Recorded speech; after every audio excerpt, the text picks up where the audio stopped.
Hey guys. All right, so we're starting. Do we have a? I say this every single. Welcome to the Learning to Lose podcast. We have Michaelis from Bali. He's on the phone here. Really excited about What's that. up, guys? And then we have Sera, who's only got another 30 minutes, but she came all the way from Arizona just to hang out with us here. Yeah, Damn, hello. Wickham just left? Yeah. I guess so. Damn. I thought you said 5 minutes is what you needed. Yeah, man, it's tricky. And then that's Tullis. He just came from Austin, Texas. He's like helping us manage this house. He knows the structure really well. But yeah, so Sera came from Arizona. Until I told you, Cute little dude. cat. How funny is this thing? Yeah, it's funny. Yeah, so I just before we go to Michaelis, let's just give Sera a chance to tell us why she's here. Yeah, I mean, I started following Pat and Veronica and Billy and Danielle about a year ago from this month, actually, right before quarantine actually hit. And then it's something that I've kind of been into since then, and I've followed about everybody on all platforms. Yeah, let's get rid of the cat. It's like I told you. super gnarly. It's amazing. Oh, he wants It's really attention. amazing. It's cute. But yeah, I came out today. I got here around 12:30, and I've been here since. It's now Are you 10:07. only out here for the day? Yeah, I leave tomorrow morning. Oh wow. What time? 2 p.m. Okay, cool. Yeah, so a quick trip, but definitely worth. I really wanted to come to this meeting, the 7:30 meeting. Yeah, this was a perfect day to come. Yeah. Yeah, I really lucked out. It was really nice. Oh, you didn't even have it. You didn't even know. You didn't. No, think- I literally hopped off the plane and messaged Jordan and was like, "Hey, what are you doing today? What's up?" You didn't know oh, Mondays are the Sermon on the Mount. I did, and I had originally asked both him and Wickham, Jordan and Wickham, if it was a public thing, if I could come, and that was my first question to them, was, can I attend this? And they were like, yeah, absolutely. So I was like, well, if I book a flight, will you guys be available to get lunch or coffee? And they were like, yeah, absolutely. I mean, we didn't do that, but I just hung out here all day. Yeah, she texted Jordan and she was like, hang So, out. but just so you've been following us, and she has learning to lose in her bio.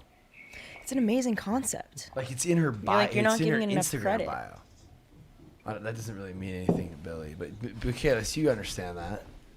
I do understand that. I went to her page. I was like, yo, that's crazy. She's really, all in on the whole thing. So I was really excited to see you. And Yeah, thanks for having me. Are you exhausted after being here this long? Are you okay? No, I'm actually I'm thrilled.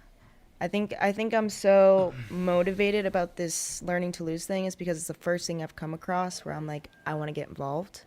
And I don't think I've ever come across anything where I've been like, yeah, that's it. That's the message I want to spread. And what about the message really resonates with you? It's the honesty of it. Right. It's the self-reflection, Yep. it's the daily check-ins, it's the consistency, it's about having and creating a program that is actually going to work. Mm-hmm. Because I've had a lot of friends go through a lot of programs that have really just, if anything, depleted their energy. So I'm happy to see someone actually doing something effective. And with social media, I think that's honestly a huge part of it, is because I wouldn't have found you guys if it wasn't for social media, and you guys can spread all of this faster with social media. And I want to spread it. That's It's the kind of raw, open communication. Yeah, It's exactly. where people are bearing their souls pretty much, and feeling okay with doing that, right? and the whole right off the bat, Pat's all fear, insecurity. Yeah. What was the other one?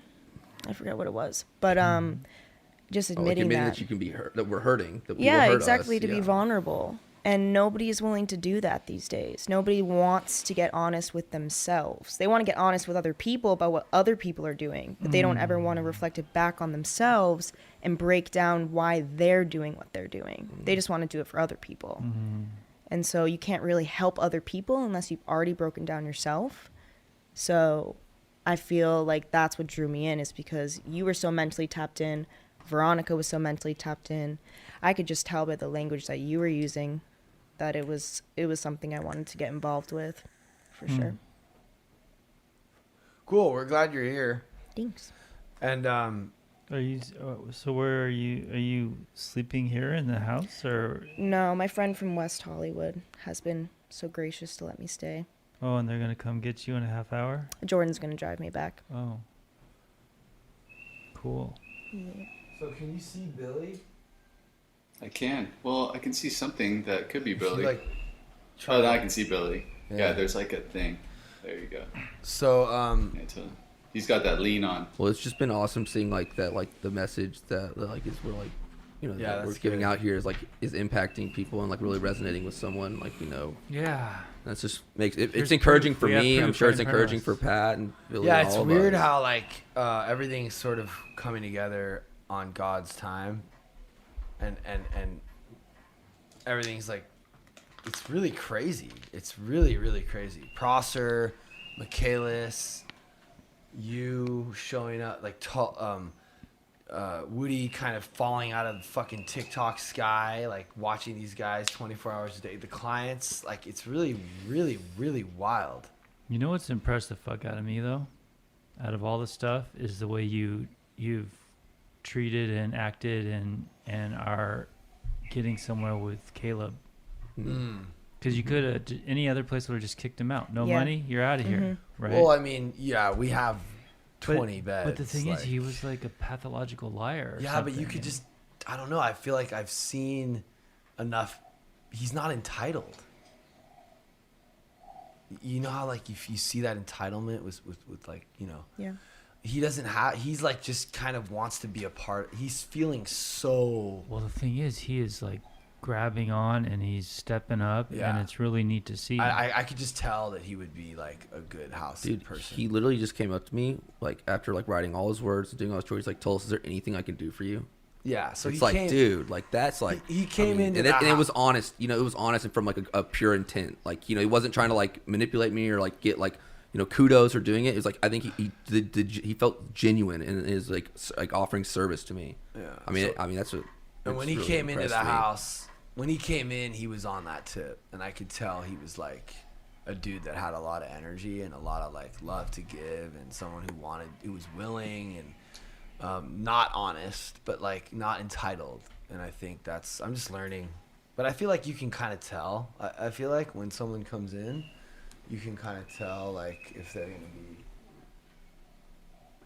like a hard case, you know, or like I don't even want to like name names, but I feel like out of every single dude who's here, he, you know, we've only been open for a month, so nobody really has a whole lot of time, and I think I feel like he's the guy, the pillar in the house, right? I think absolutely. I think Yeah. he's also going to be like a big leader in the house, and like he's, you know, the experiences he's went through he's gonna be able to like impart a lot of like his past experience in this house and like how it's helped him and benefited him on other people that are coming through. Yeah, I think the thing is, he's not afraid to like say you're fucking up to somebody, you know, like, because you know you got his back, right? And like he's been honest and it's worked, so whatever. I just think it's kind of cool to watch that. And so he doesn't have cash, but you say, look, let us what? Take off your headphones? Why are they scraping? No, because just trust me. I think everyone should just take their headphones off. Just so we can hear Yeah, Michaelis' that's voice. all. I just watched that little bit there and I thought it was cool. Yeah, he's pulling people up. But you really gotta watch how people talk to each other, and I feel like I've noticed that like even just yesterday after Lovey was like, I don't want to be called Lovey, I want to be called, or no, did I tell you about this, Michaelis?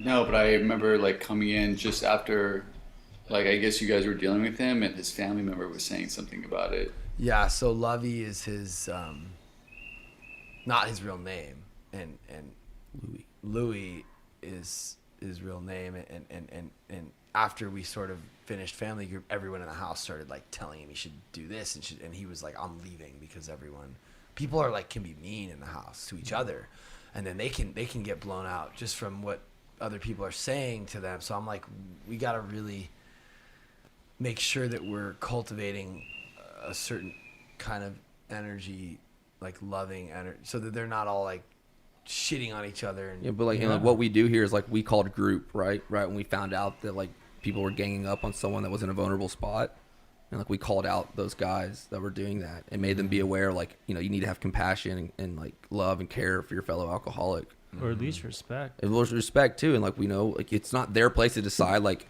what name Louis is gonna go by, because now he wants to go by Louis because he Well, worked through the yeah. things with his sponsor. If you want to get into that, So like at our Sermon on the Mount meeting, he introduced himself as Louis. He's like, "Hey guys, I'm Louis. I'm an alcoholic." gave me Everyone clapped. goosebumps, dude. And Like, everyone started clapping.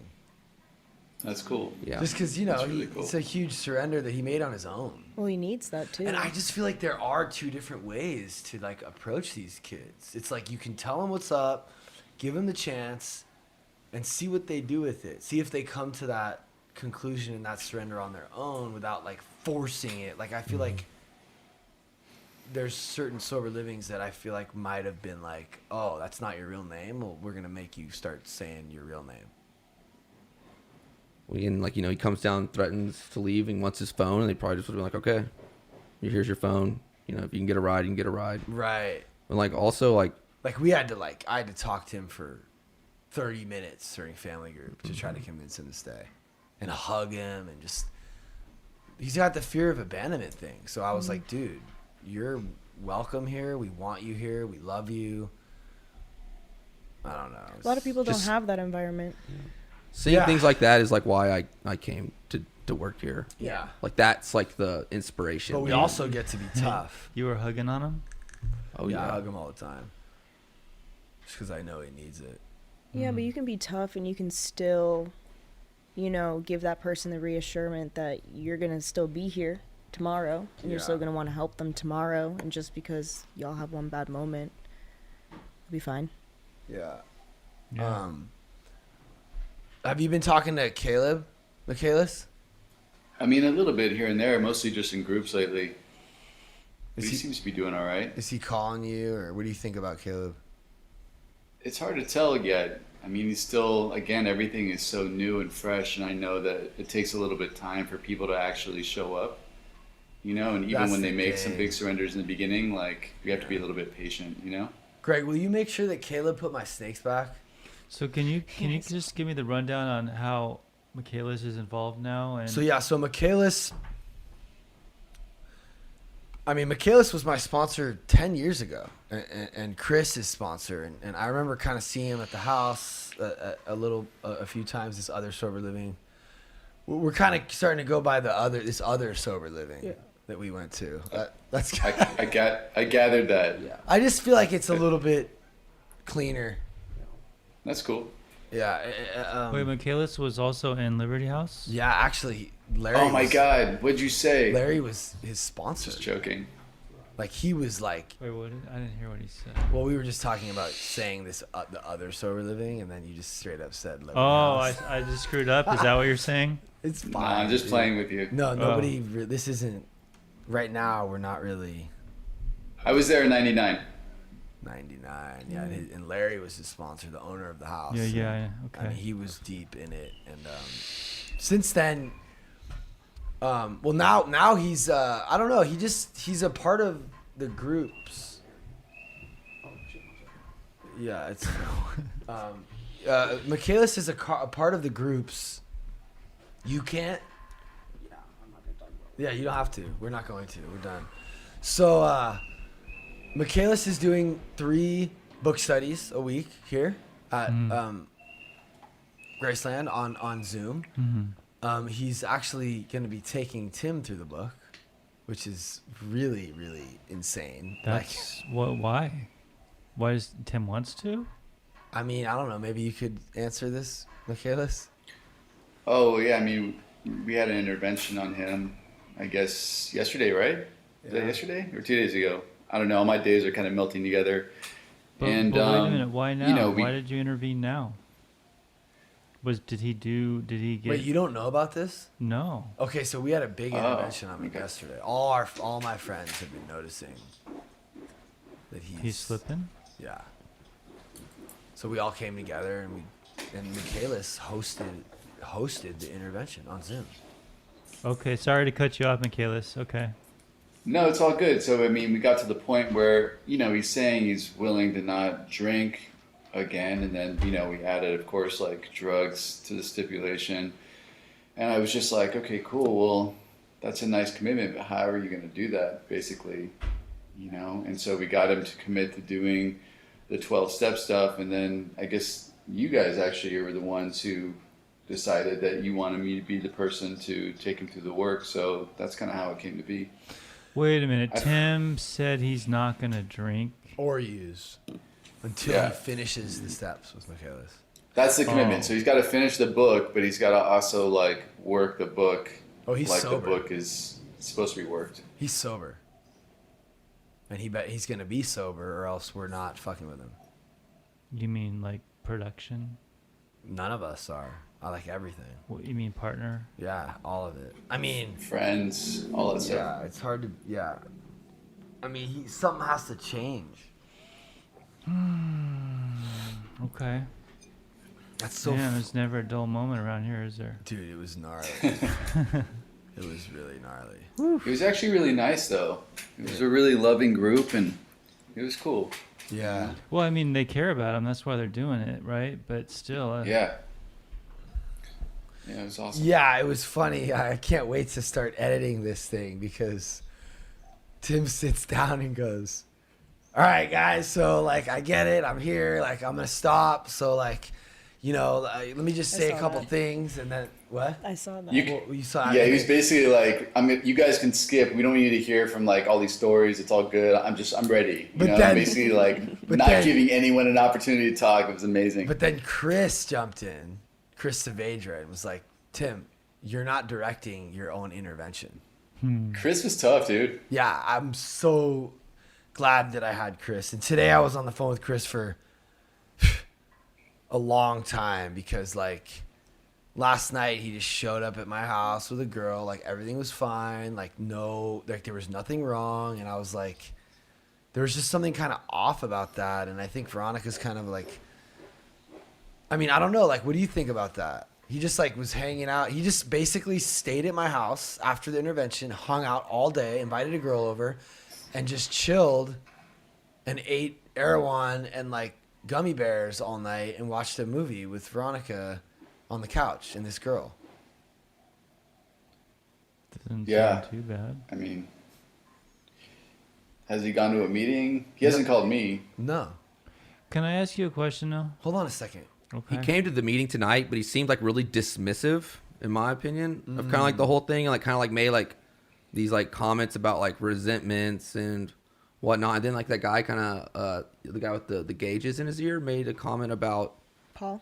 about like it's like if you have like a higher power and you're living like a spiritual life, that's just how you deal with resentments. And like he had like kind of like a smart ass comment about it, which I like. That's the vibe I was picking up. So I'm surprised that he was saying that he was going to be working the steps when we just said that, Pat. I felt a little bit of resistance. I'm just Not a lot, shocked just a little bit. that that's happening. But I guess he's forced into it, right? What else is he going to do? You guys gave him an ultimatum. Yeah. Oh, man. Wickham forgot to start the screen recording. This is crazy. Oh, so what happens? We didn't get... So, Michaelis, I have a question Plus, about... we have to hit that camera every I have a 28 question minutes. about that. We were actually talking about this in the Sermon on the Mount meeting. Hat was about how, when you have a person that you want to get help and you want them to help, achieve sobriety, you have to give them like ultimatums and tell them like, hey, you're out of my life unless you get sober. I will not help. I will not continue to enable you. But when that person is like, quote unquote, doing what they're supposed to be doing, I guess, by like, going through it seems like, he's going to be doing it in like a really disingenuous way. Like, how do you go about that? I mean, for me, it doesn't really matter. Like if he's if he's going through the book, right? Right. But then he's also like launching himself into taking other people through the book, the way that the book talks about you need to do that, you know, which is like with desperation and volume, basically, it will work itself out. You know, that's been my experience with that. Whether people believe it or not or whatever, it just winds up shifting who they are. Because in the end, like, our problem is self, right? Right. So if they're constantly practicing getting out of self, whether they believe it or not, It will just naturally happen. that's gonna battle the issue. You know what I mean? So, yeah, I see exactly what you mean. So like, you know, like the book will do its magic in a sense. Like if he's working. Yeah, totally. I mean, look, if he doesn't agree with it or if he dismisses it or if he thinks it's a joke, but he's still working with 2 people a day in the big book. Yeah. You know what I'm saying? Yeah. Yeah, that message is going to outweigh his message eventually. It's impossible to read that book and not have something hit you right in the middle of the forehead. At some point, totally. At some point. Absolutely. It's like, I've never seen it. It's like the most amazing book in the sense that like, it doesn't matter who you are. There's something in that book that will speak directly to you in the most personal way. And it's like, I've been through the book multiple times and like, I still like read sentences that I feel like I'm reading for the first time. Absolutely. All the time. And it's I just get really it. cool I'm like in the that. book every day, a few times a day, and it's still amazing to me. Hasn't gotten boring yet. Right. What book? So The big book. Oh. yeah, that guy. That guy. The all important one. Yeah, hopefully he'll be all right. Let's see what happens. Of course, he'll be all right. Hey, Michaelis, do you mind if I ask you a couple questions? Not at all. So, can I ask you, before you got sober, kind of what your thing was and what you were doing? What I thought I was doing or what I was actually doing? I guess both. I don't know. What I thought I was doing was, a big gangster meth manufacturer running with the Chinese triad mafia, fucking strippers and prostitutes and living that high life. What I was actually doing was I was just being homeless and like mooching and living off people for free drugs. I did not have a car. I did not have a relationship with my family. I didn't have a place to stay. I didn't have anything, and I was just depending on I don't know what I was, depending on to get me through whatever, And the best that I could really do with my life was end up in jail over and over. How long have you been clean? 21 years? Wow. Yeah, it's pretty crazy. So I just have to. Sorry,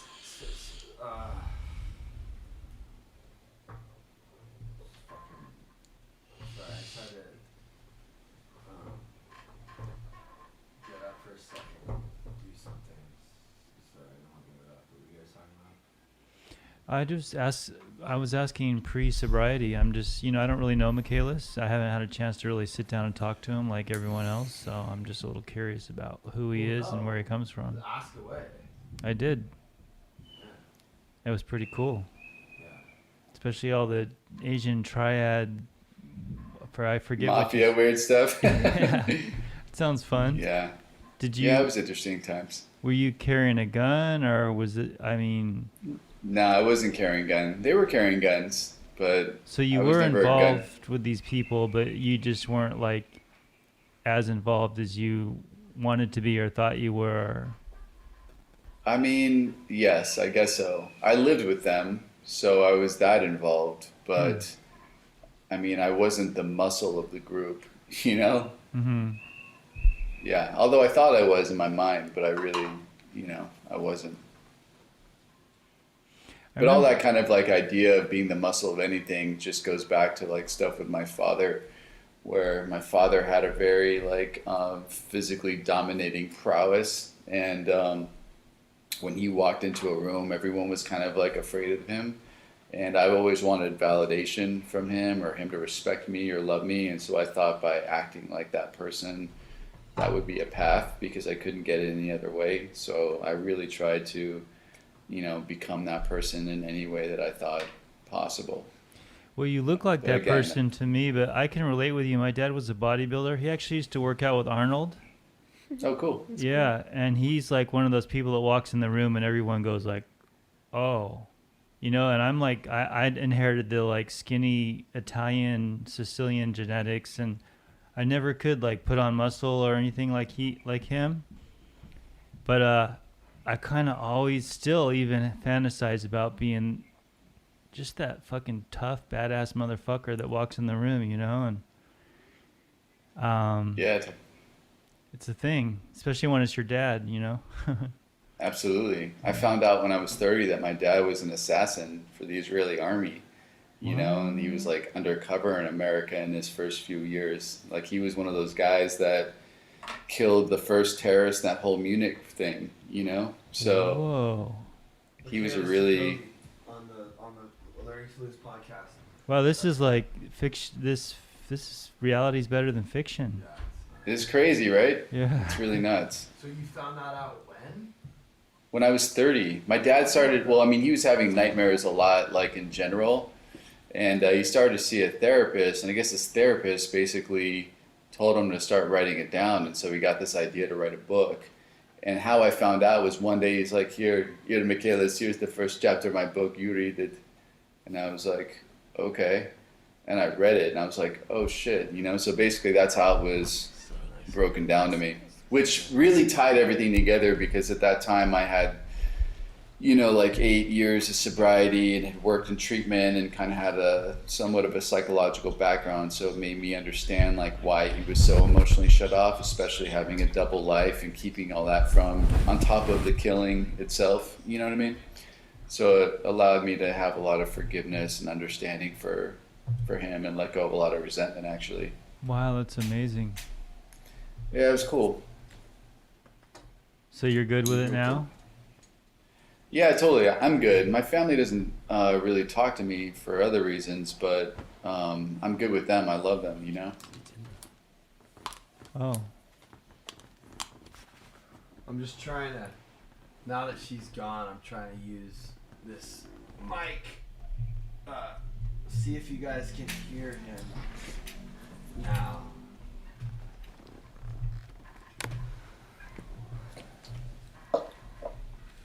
So, what is alcoholism?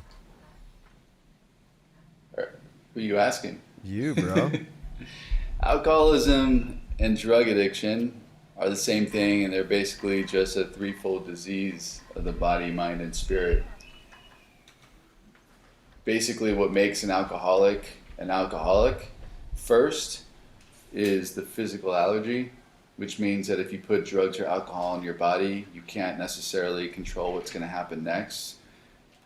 As the disease progresses, that lack of control, of course, gets greater because, again, in our early using, sometimes in the beginning of it, we do have moments of control and times of control. The way that we know that it's a physical allergy and a physical craving is that there are times when our mind is trying to manage our drinking or using one way, but once we put the drug or alcohol in our body does more than we intended. So it's actual physical craving. Yeah, Billy, you can put your headphones back on.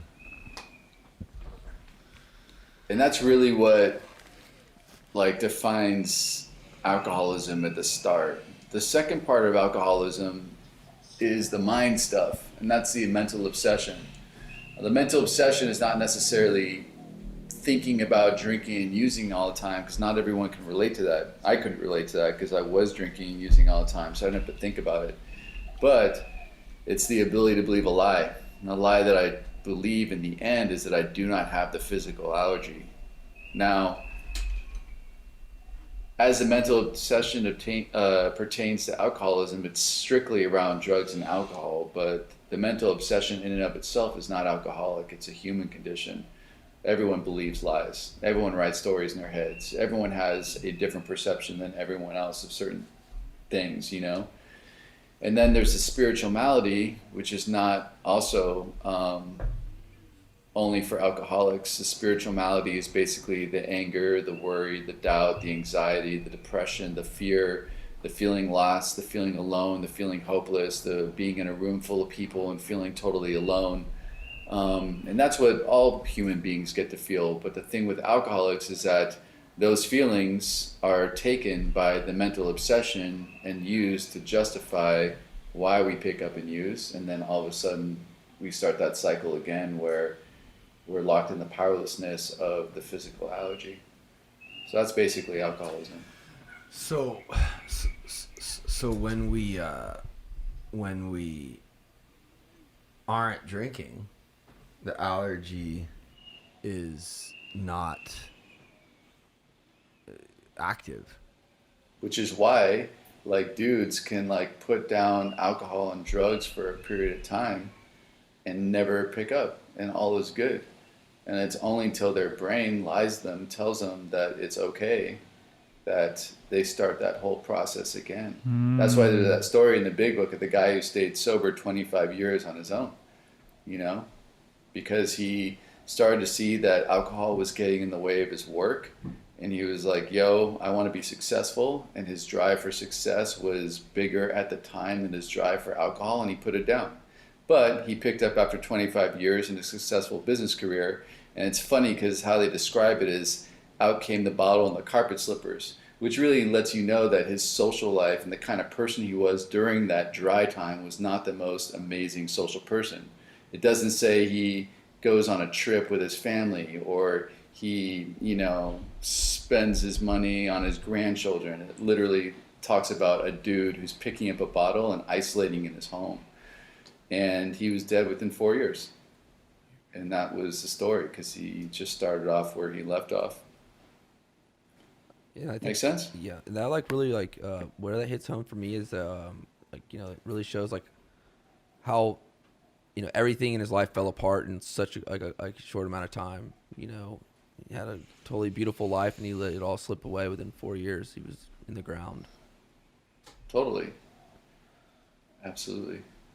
My allergy and my disease will tell me that because I'm a heroin addict, once I have enough time away from heroin, I can pick up a drink and drink socially, or I can smoke weed, you know, recreationally, because I didn't ever have a problem with weed or alcohol. And like that's where like my lie and with my alcoholism is like really scary, because like that's where I find myself after like some extended times of sobriety in the past, and have, you know, have gone back out is always through like having wine at dinner on dates or with my family, or, you know, smoking a joint at a concert thinking like this is totally fine, and like next thing you know I'm back to shooting heroin, and I don't even understand how it got to that point that fast. So yeah, that allergy for me, it lies to me a lot. Totally. I mean, there gets to be a difference between like having those lies go through your head and actually believing the lies. You know, that becomes a separate thing. Because I had that too. When I was 10 years sober, I thought to myself, well, fuck, I got sober when I was 22, and I was like DJing at all these clubs in LA, and I was DJing around 22-year-olds, and all of them are partying, every single one of them, you know, so maybe it was just a phase. And then I thought, you know, me and my mom just tried to kill ourselves together when I was 17, maybe it was like some trauma after that, it's just a phase. Then I started thinking, well, it's really easy for me to get sober. I mean, this is my first time. I've never relapsed. You know, I haven't had that experience. Like, putting it down was really simple. And I hear all these people in meetings, like, struggling with wanting to get high still. You know, maybe it was just a phase. And so, like, all those lies, like, happened in my head. But because I was doing the book work by that time, I didn't believe them. I just kind of laughed at them. It was like, wow, Michaelis, you're really fucking crazy. You know what I mean? So you said you tried to kill yourself. What did you guys do? I came home one night late, and I saw my mom like crying at the kitchen table, and she was like writing letters, and I knew what she was doing because I had wanted to die since I was like, I don't know, 7 or 8. I did not want to be in this earth. And so I sat down with her and we just started planning it out together, how we were going to do it. I think Thelma and Louise just came out a few years before, so we decided to like drive off of Decker Canyon or something together. Like in some epic romantic fucking weird Oedipus thing. Wow. And yeah, so we wrote these letters, and then eventually she was like, no, you have to live. And I had to basically have some compassion and say goodbye to her. And I went to my room. And of course, that compassion immediately turned to anger and victimhood. And then my dad heard her start the car and tried to asphyxiate herself in the garage, and he pulled out of the car, and it was a big fight, and it was all kinds of crazy stuff. Good times, huh? Yeah, it was fun. I got sent to a psychiatrist and put on ADHD medication. Go mid-90s. Yeah. Yeah. Here's some Ritalin, man. You're all fucked up. Yeah, Just take some totally. Ritalin. No, fix everything. That's what my parents did when I was like 8. You know, just, like crazy. And then your mom just like lived. She was put on antidepressants, and she lived.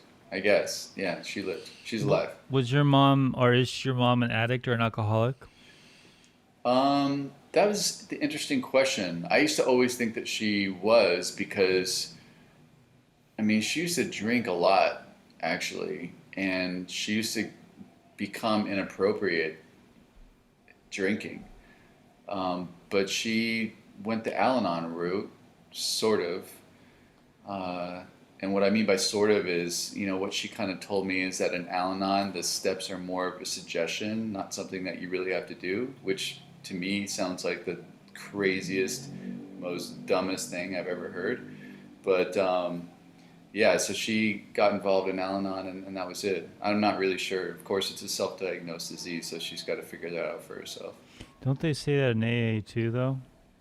I hope not. They do. They say, no, it says these are suggestions. Oh, at the end, in a vision for you. See, but that's where like the people in the big book really pussed out, because if you actually read the big book, they have words like necessity, need to, have to, had to, must, Yeah. which are not suggestions. Those are directions. And it's only like after you get through, you know, to the wives, to the family afterwards, to the implorers, which, you know, most people never even read. And then you finally get to a vision for you. They say this book is meant to be suggestive only, you know, which I think was kind of weak. Huh. Damn. So what? No, he reads that so much with so many different people so often that he just knows he knows the book so well. Oh, so I guess one cool thing that I would like to hear, I don't know if you can talk about it, like, I don't know, maybe like give the cliff notes just for people that don't know how AA started and how cool it is. When I'm doing step work with, when me and Michaelis are reading the book, it's cool because it feels like we're reading like this story about how something really rad started from Bill and Bob. So Bill and Bob started AA. They did. But like how? Like how did it start? And it's 80 years ago. Who was like who would you say like started the whole ball rolling? Guess we're getting close to Well, 90 years now. Yeah, I mean, it's hard to say who really started the ball rolling. I mean, you can say that Ebby started the ball rolling when he passed the message on to Bill, but then you can talk about Roland Hazard, Seaver Graves, and Shep Cornell, who pulled Ebby, you know, out of the courthouse and into the Oxford groups. So, I mean, it's a little challenging to nail all that down. And then there's this whole other group called the Washingtonians, which I know nothing about, and someone, if you guys know about them, feel free to talk about that. But that's, you know, even before. So, yeah, I mean, Ebby got sober through the Oxford groups, and he was told that as part of his sobriety, he needed to go and help somebody else. And so he thought of Bill, who he had drunk with before. And so he passed the message on to Bill. But didn't Bill sort of like end up at his house on accident or like something? Or he invited Ebby invited Bill over? Or? No. Ebby just showed up at his door. Oh, Ebby showed up while Bill was still drinking, actually. Bill was drunk, and he was like stoked. He was like, "Yeah, I'll hang out with you." He was like, he thought he was going to drink with Ebby all day, but Ebby showed up sober, you know. And so Ebby basically like 12-stepped Bill, and told him, well, it was a long conversation, and Bill was like not having most of it, because when Ebby started talking about religion or God or Jesus, Bill was basically like, fuck that shit. Like, I don't want to be a part of any of that, Yeah. So I feel like that's the sometimes we get so in recovery and like we forget that like most people are not down with that, the spiritual shit. So like we start talking super spiritual and God and stuff, and I'm like, I always want to make sure that I'm not leaning too much on that, because I know how hard that is to hear for like newcomers. well, yeah, and the founder was not big on that either. Both Yeah. of them, actually. I mean, Bob had already kind of given up on that stuff. So the thing about Bill was like, he was introduced to Dr. Silkworth, right? And so Dr. Silkworth ran down what alcoholism was to Bill. And that was in 1933. So he learned that before he even got sober. And what that lets us know is that self-knowledge doesn't actually mean shit, right? Because he learned that he had a physical allergy. He learned that he had a mental obsession that was going to get him to drink again. But it didn't matter. He was able to stay sober for 90 days on his own with that information, but eventually it took him out, right? So then Ebby meets with him, and he kind of gives him the other piece of the puzzle, right? Which is this whole spiritual thing, and this spiritual program, which involves, taking inventory, reading it to somebody else, making restitutions, and then, of course, like helping as many people as you possibly could. So because Bill had basically burnt all of his bridges in finance, right? And like that was pretty hard for him to do. So you knew his alcoholism was really bad because he made a lot of people a lot of money. He wasn't able to work. No one would take him back. So for his first 6 months of sobriety, all he did was work with other people, like as many as he possibly could. And I mean like chase that shit, like going to hospitals and trying to work with people, going to bars and trying to work with people, going to homeless dudes and trying to work with them. And nobody was getting it. Not a single person got it. And he came home to his wife. He was frustrated. He's like, Lois, I don't understand what's going on. Like, nobody's getting this thing. And she's like, well, at least you're staying sober. And she said that casually, but that was a light that went off in his head. He's like, oh shit, I stay sober by helping other people. And then she suggested that he go talk to Dr. Silkworth. And Dr. Silkworth was like, yo, I hear what you've been doing, and I think you're out of your mind. You're going to all these alcoholics talking to them about Jesus and religion. He's like, did you want to hear about that? And Bill's like, no. So he suggested to Bill, why don't you talk to them about alcoholism? Instead of fucking the spiritual shit only. Yeah, totally. Because they have to identify, right?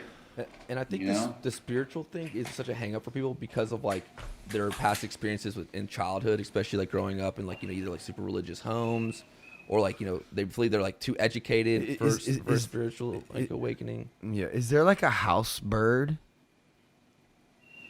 Like my house bird? What is that sound? I live in the fucking tropical island, bro. Yeah. No, I just want to make sure that's what that is. It's like I'm sure. Yeah, we have all kinds of like tropical birds and shit out. I live in the jungle. Wow. Yeah, it's pretty great.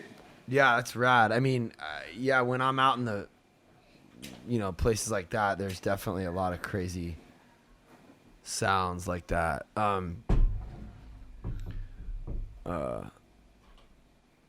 So Bill and started working in wards, and they started helping a lot of people, and they printed a book, and the book, it started out small, and then it started to grow, and it talks about all this in the preface, and it's pretty cool. But second edition. The forward to the second. Oh, right. It talks about this in the forward to the second edition. Second edition, yeah, that's the real breakdown of the history. Sure. And then what about the forward to the third edition? Forward to the third edition just talks about a little bit more growth, and it talks about, why we go to meetings, basically, is the main point of the forward to the third edition. Like, bang, every time you touch the table. Okay, cool. So, and then also one thing I wanted to talk about with Billy here is the spiritual malady. Billy, what is alcoholism?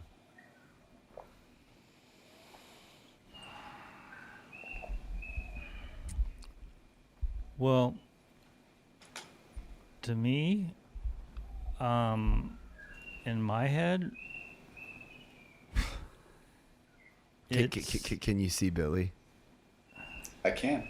Okay. I mean, there's a mic. I just but want to ask yeah. Michaelis some questions. Is what I want to do. What is alcoholism? You just said it. It's Well, a threefold disease.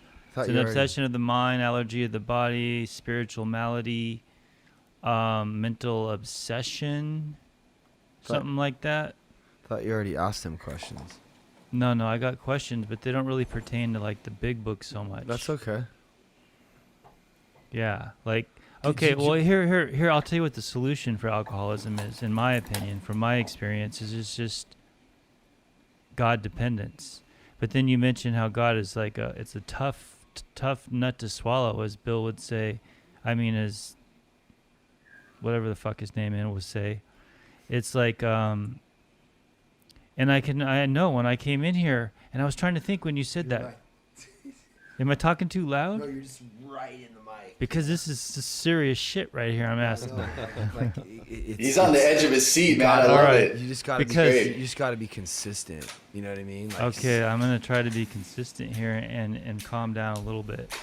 So, to me, the crux of this thing is, I need to know that I am dependent on a higher power, and that requires me first to build a relationship with a higher power, and it also requires me to even believe in a higher power, or at least be willing to try it out.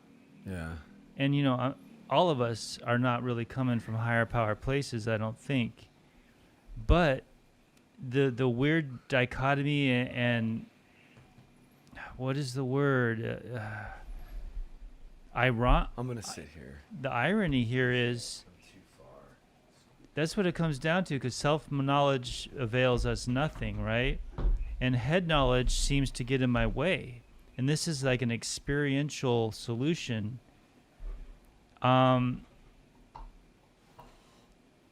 So I guess what I want to know is your opinion on this higher power thing, because I believe that it's everything, really. I mean, I cannot manage my own life in the day that I'm in. I need to know that my mind is self-centered to the extreme, and that I'm always going to try to plan and, in a sense, self-deify in the day I'm in, unless I turn my will and my life over to the care of God as I understand this God. But it's deeper than that. It's like I am part of it, the whole God thing, and I am, what am I trying to say here? It's essential for recovery to be higher power dependent. Would you agree or disagree with that? I think yeah. And I think, again, like what you're saying, it is a necessity to be dependent upon a power greater than ourselves. The nice thing about it is that you can pick whatever you want. It's totally open. I only suggest to the people that I work with that they actually pick something that works for them, which means like they need to look at what they want their ideal life to look like and pick something that helps them get there as their power, right? Mm-hmm. And what I mean by that is like, I had years of sobriety where, I felt a lot of guilt and shame, and I felt a lot of judgment, and I felt like I was being tested, or I felt like if I did this, then, God would look out for me. But if I, fucked up at this area, then I would be punished. Like, I had all kinds of different concepts that were not working for me. And I needed to pick something that was, really just purely unconditional love. But the nice thing is that I get to pick whatever I want to be, which definitely alludes to the idea of what you're talking about, which is you are God, Pat is God, Tullis is God, I'm is God, because we create our own concept. So we are the actual creator of it. We are a creator, Mm-hmm. So it's about taking that a step further and really looking at, okay, cool. If we are a creator, then we really are the creator of our own experience. Mm-hmm. And that every feeling and everything that we have in life is an actual choice, that's like, to me, sort of the deepest level of this whole thing is really becoming the master of our own universe, you know? Mm-hmm. That's how far that this thing has gone and can continue to go, I think, at least for me. But in a way, becoming the master of your own universe is freeing yourself of self. It, like, It has to be. because that power does not flow if I'm in the way. So it's very strange. It's like by letting go, I become the master of my universe, or whatever you called it. Like, it's anti-intuitive, maybe, or this is where I Well- always run into trouble here, because I don't know that everyone has had a spiritual experience of that sort where they understand what it means, even that self is controlling their lives, and that to be free of that. Like they talk about the hole in the donut, right? Is that in the big book or the 12 and 12? I'm not sure, but It's not in the big book that I know of. I don't know. This is always my thing, because I believe that we are creators and that we are capable of greater things, and that limitation and belief systems are holding us back. And it doesn't matter what your circumstances are. Like, I have a chronic illness that I thought was going to, lay me out for good, and this and that. And we always have things, but the power is greater than those things. And I try to have this experience by sharing this experience, because it is so awe-inspiring to me and meaningful. And it seems as though you have to be in a flow state or free of your own. I'm just babbling.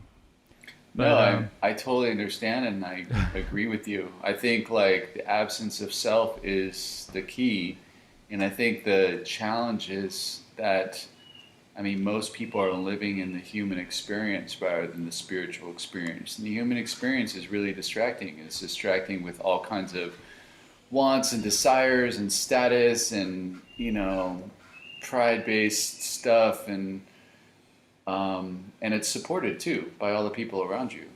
Just like your emotions are supported by people around you, and to be able to be willing to understand the lack of importance and all that stuff, and really just strive for or to live your divine purpose, which is like what you're talking about, to be of service, is challenging to be that person on this earth, especially in relationships with other people, because people have expectations that you're going to respond to certain things emotionally in a certain way, and when you don't do it, sometimes it freaks people out. Bro, I'm Sometimes- sorry. I just Like my ex. have to say. Not saying that I'm any spiritual, God, I'm losing my words.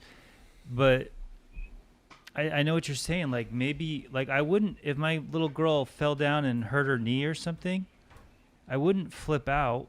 It's not that I wouldn't, didn't care, but my ex would be like, what the fuck is wrong with you? Are you like a psychopath or something? And it's like, no, I'm just not going to freak out. That doesn't help anything. You know what I mean? Yeah, totally. Absolutely. Absolutely. But then I learned that I did have to show, just for their sake, that I cared by reacting sort of more loving, which I had to learn to do, because I guess maybe I am a cold person, because I felt like when I grew up, there was nobody picking me up or tending to me, I guess. And I just, it's a balance. It's hard to know. It's hard to know, because the ego is always there, and the pride is always sort of, Yeah. you got to question yourself all the time. Yeah, I've definitely noticed that part of you. What do you mean? Like, just we've been friends for a while, and I've leaned on you and depended on you, and you've depended on me for certain things, and I've just noticed you do things like that where you kind of you'll step away or you'll be distant. And I remember that one time you shared about how when you get like angry, you just don't talk to somebody. It's Tullis. I literally just bought WD-40. I saw you do that. You saw me do that. Yeah. This dude, Michaelis, you don't even know what I'm dealing. I'm like, not that it matters, but I just want people to know that like, so obviously Michaelis isn't here with us. He's at Bali. He's in Bali, and I'm trying to like make this experience. I want to make sure that we can hear him, and I don't know if you can hear us. Is it hard to hear us or? No, it's easy. Yeah, and then the chair, and I just wanted to move my chair, and I had to set this mic up over there. So there's been a lot of banging, and I'm just like, I'm like, and like Wickham forgot to record the screen, and like I'm thinking about Tim and how you said he was dismissive during the meeting. I'm just like, and as we're talking about the God thing and just all this human stuff, it's like, I don't know why, but all the stuff is happening for a reason. I accept it. It's okay. I'm trying to make it as good as I can. Both cameras turned off. I had to start them again. I've never had more like technical difficulties while in the middle of a podcast trying to keep the magic happening. Yeah, I just bought some WD-40. You know what's great though is like the magic's been happening. No, it has been. You know, And there's so some, it's like that, like that Yeah. like control thing that we all freak out about. You know, trying to make something happen, and then if we just like let it happen organically. And let it and I'm be. sorry for any of the listeners if there was like some banging and you can't really hear it on your end, but like I heard it in the headphones. I turned Billy's volume like all the way up because I thought it was the mic for Michaelis. And I just heard every little sound, and I was like, freaking out. And there's this like bird in the background. I'm just like, I like the bird. yeah, I do too. It's fine. It was Yeah, just, bird's cool. yeah, he's great. And then I think once we get your audio, it'll be even better. But it's all, like you said, it's all this human experience. And I'm just like, there's all these things I'm thinking about or worried about or trying to get right or control and I think it's okay for us to do everything we can to control the things and to make them as good as we can make them. But it's that emotional attachment. Right, Michaelis? Well, it's the expectation, right, which leads to that. The first, I mean, look, I just choose to not want to live a life that's filled with frustration, sadness, depression, anxiety. Like, I've done all that. I don't want to live like that anymore. And so if all I need to do is really like dedicate my life to service, and I mean my life, like every aspect of my life in every single moment, that's what does wonders for me. Because it keeps me occupied in every moment. It allows me to be present. You know, when they talk about like being launched into the fourth dimension of existence, they're talking about when space meets time, which is the absolute now. And the way that I do that is I just think, how can I be of service right now to whatever's in front of me? Now, again, like all that was a practice, and basically what I needed to do was like, I needed to be working with, 14, 20 people, whatever, at a time doing big book work. So I was like filling my life with that kind of behavior, which sort of undid over this past, decade, 11 years, like undid all that other kind of thinking, and it's really changed. It's changed everything for me, and that to me is the conscious contact with this God that loves and wants the best for me and is taking care of me no matter what. I mean, it's always there. The whole purpose of the program is to connect me to that, so I'm conscious of that in every moment. And that's where the fear goes away, the anxiety, the worry, the depression, and all that stuff, right? So, Billy, what Michaelis is like, his way of connecting to that power is through the book and working with other people. And that's kind of been a trip to me because I feel like you definitely connect to that power through nature, and you have like a way of doing it too, right? Well, I got to say that 25 years of AA has made it possible. Yeah. And I'm not like, I bet Michaelis is very like concise of how to go through the steps and all that, and I've never really got that quite right. But I'm not done. Yeah, well, we started doing it, and I really would like to make an I'm effort. on my 9th step, and I think that's going to be very important for me. Yeah, for sure. But yeah, no, I am curious. I mean, the truth is, I'm curious to a degree to see how you go through it, but at the same time, it's been so difficult for me to do the steps, Yeah. and I'm stalled at the 9th, which I think is. There's just always more important things, which there really is nothing more important. Yeah. Right? Yeah. And That's amazing. Yeah. So Can I ask how long it's taking you to get through these 9 steps like this time around? probably like 9 years. Oh wow. Yeah. I mean, I Yeah. did them before, but this time I was doing it through the primetime guys, and my sponsor disappeared at like the 8th or 7th step. Then I got a new sponsor, and blah blah blah blah. Basically, I'm just a slow mate. I don't know that I'm lazy, but I don't know. It's like meditation. Who sits down and meditates? Do you guys actually sit down and I meditate? was just talking to Prosser about that, about like how terrible I am about meditating, and I was talking to you about how I try to wake up in the morning and like go through the first 3 steps. You know, like that's how I try to start my day, and like I know how much better my days are when I do that. Yet I still wake up and just get straight into self, doing what I want to do, like letting back into controlling everything, and like I know how much that fucks me up, and yet like I don't take the time out. It's crazy. I find excuses not to pray, or like that I don't have time to pray to my higher power. I don't have 15 minutes to start my day to my higher power. Like the most important thing in my life, and I don't have like an hour of my day for that. It doesn't Like, make a lot of sense. That's insanity to me. Or even 10 minutes. I mean, a 5-minute meditation sets me right. Right. Sam guided one last night Wow. here Yeah, that was. at the house. It was pretty cool. Do you know Sam? Not really. I mean, I've seen him, I think, on the podcast before, but I don't know him personally. Yeah, he's that English Yeah, he's dude. English.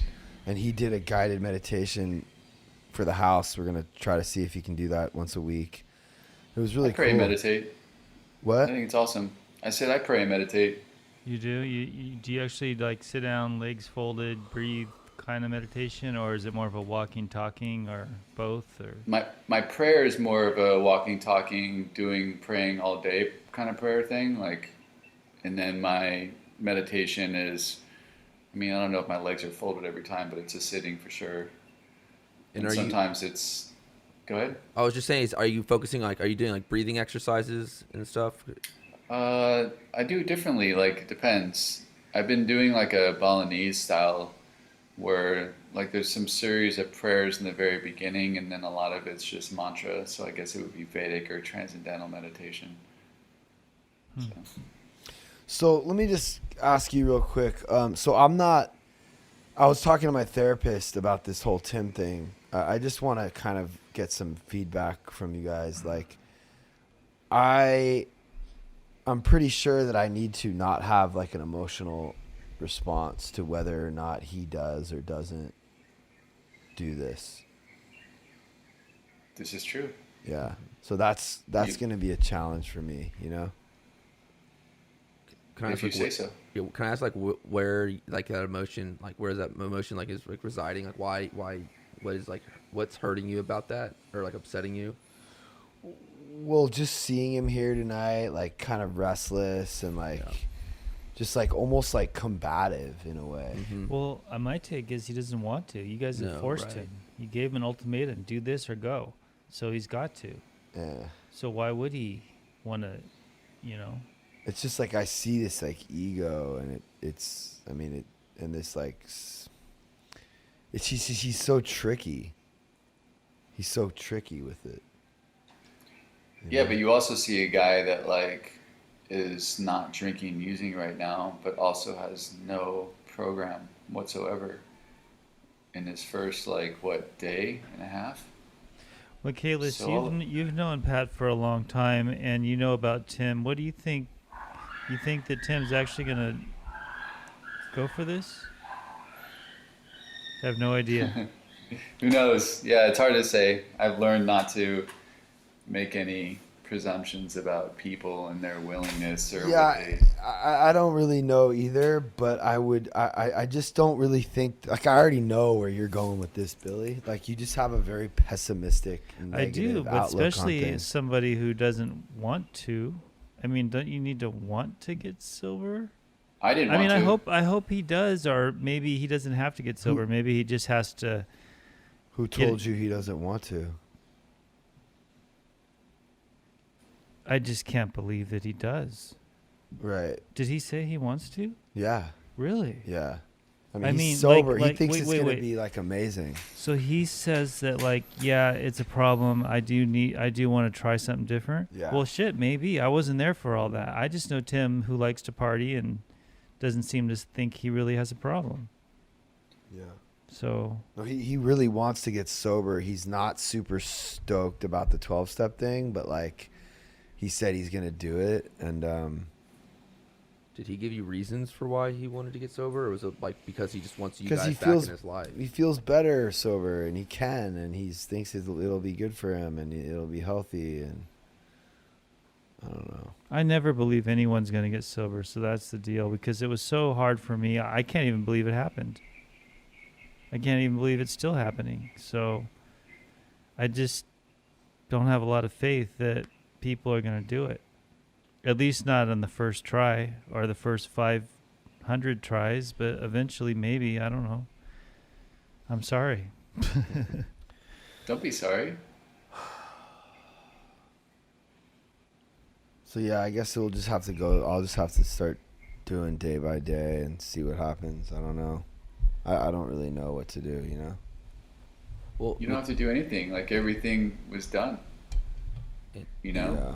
All you got to do now is love and support him on this journey while he's still on it. and maybe Michaelis, because Pat, I don't think was on when you were going over, like, because I was saying, like, what typically happens when someone is like kind of like only going through the book because people have put like these requirements for them to like be like part of their lives. You know, they've been given ultimatums, and the ultimatums are like, you are not a part of our lives unless you begin going to AA and like, you know, working a program. And so they do it like, you know, almost as like a penance. They're paying a penance like to like be doing AA so because they can still have the things in their life. And you had like a really good kind of like spiel about how the book, you know, kind of works its magic. You know, Pat wasn't here for that. Yeah, I mean, I was just basically saying, like, I mean, if he starts working with other people in the book on the daily, right? One or two people a day, I mean, it's going to change him whether he likes it or believes it or not, you know? So it doesn't matter if he puts that action in. And plus, when people are like catching up to him and he's like accountable to people, and then, oh shit, now he has to write an inventory because people are creeping up, and he's got to finish it because he's got people behind him. And then, oh shit, I have to do an amends because like people are already on this page. You know what I mean? So it kind of will just push him through that whole process, and that process will work because it does. That's just how it is. I The like problem that. is that most people don't do it. You know? So we're gonna make him fucking do it. Well, maybe he's got to pick it up in the beginning. Yeah. We can't make him do it. That's a Yeah. very positive way of looking at it. Like, if you do it, whether you want to do it or not, the magic can happen. Yeah, and I think that with anybody with a brain, like I know that he heard stuff tonight that touched him. I know he did. I saw it. Really? Yeah. Wow. I mean, how could you not? You I couldn't see his face. Said, What?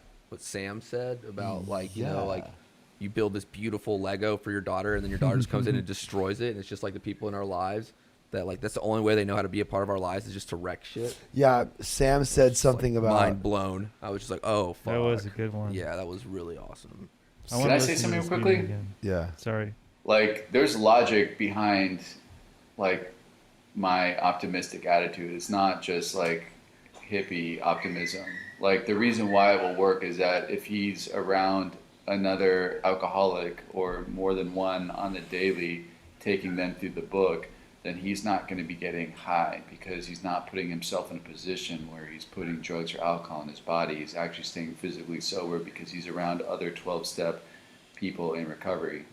The thing about his mind that's going to really like relieve him of this insanity is that whole idea of like autosuggestion and repetition of a message that he's going to be reading multiple times a day, every day to another person, teaching it to them, basically brainwashing himself through that process with a message of recovery that's going to dispel the lie. And being of service to other people and practicing that, whether he believes it or loves it or whatever or not, doesn't really matter.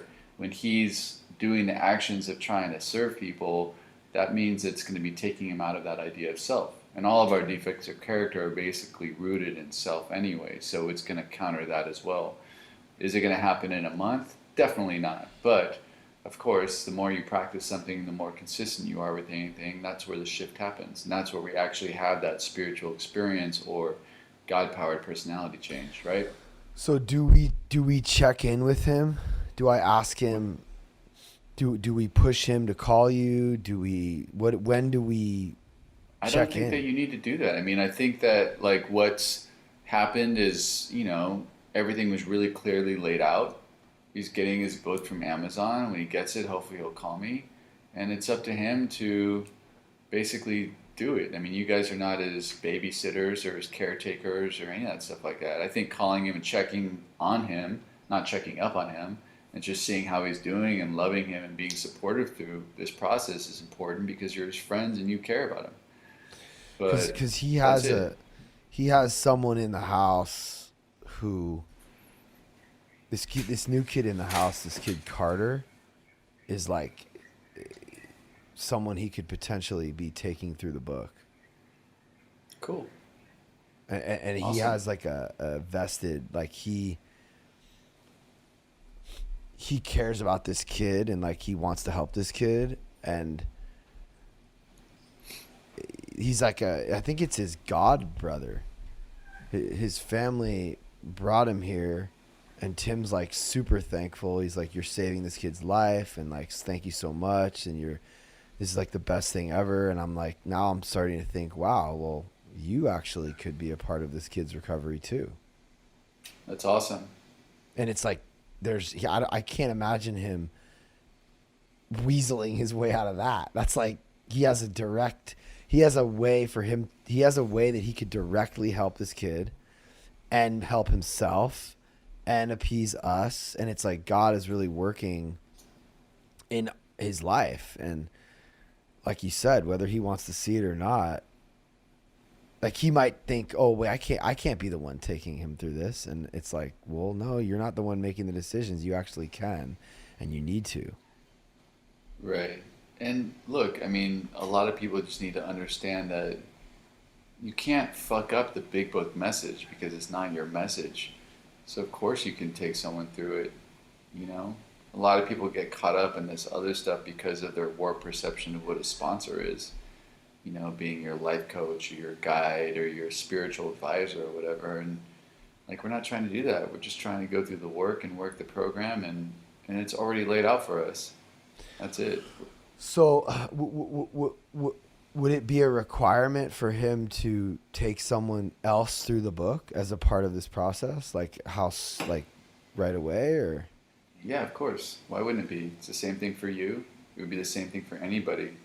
Yeah. Why would you not work the program if you have an opportunity to? You going through the book with me is not working the program. That's just getting self-knowledge, right? Yeah.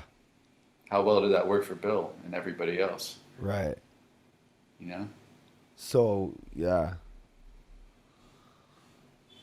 Yeah.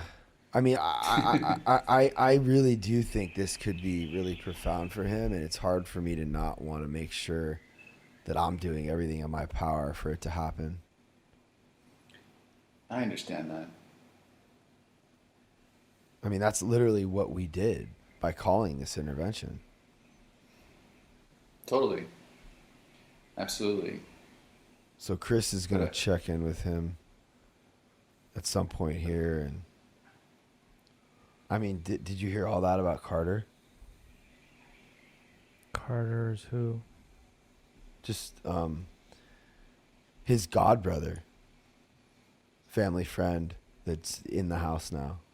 Tim called his godparents, and his god's brother is now here at the house. Oh, he shared tonight. Yeah. Okay, yeah. Tim's all concerned about him.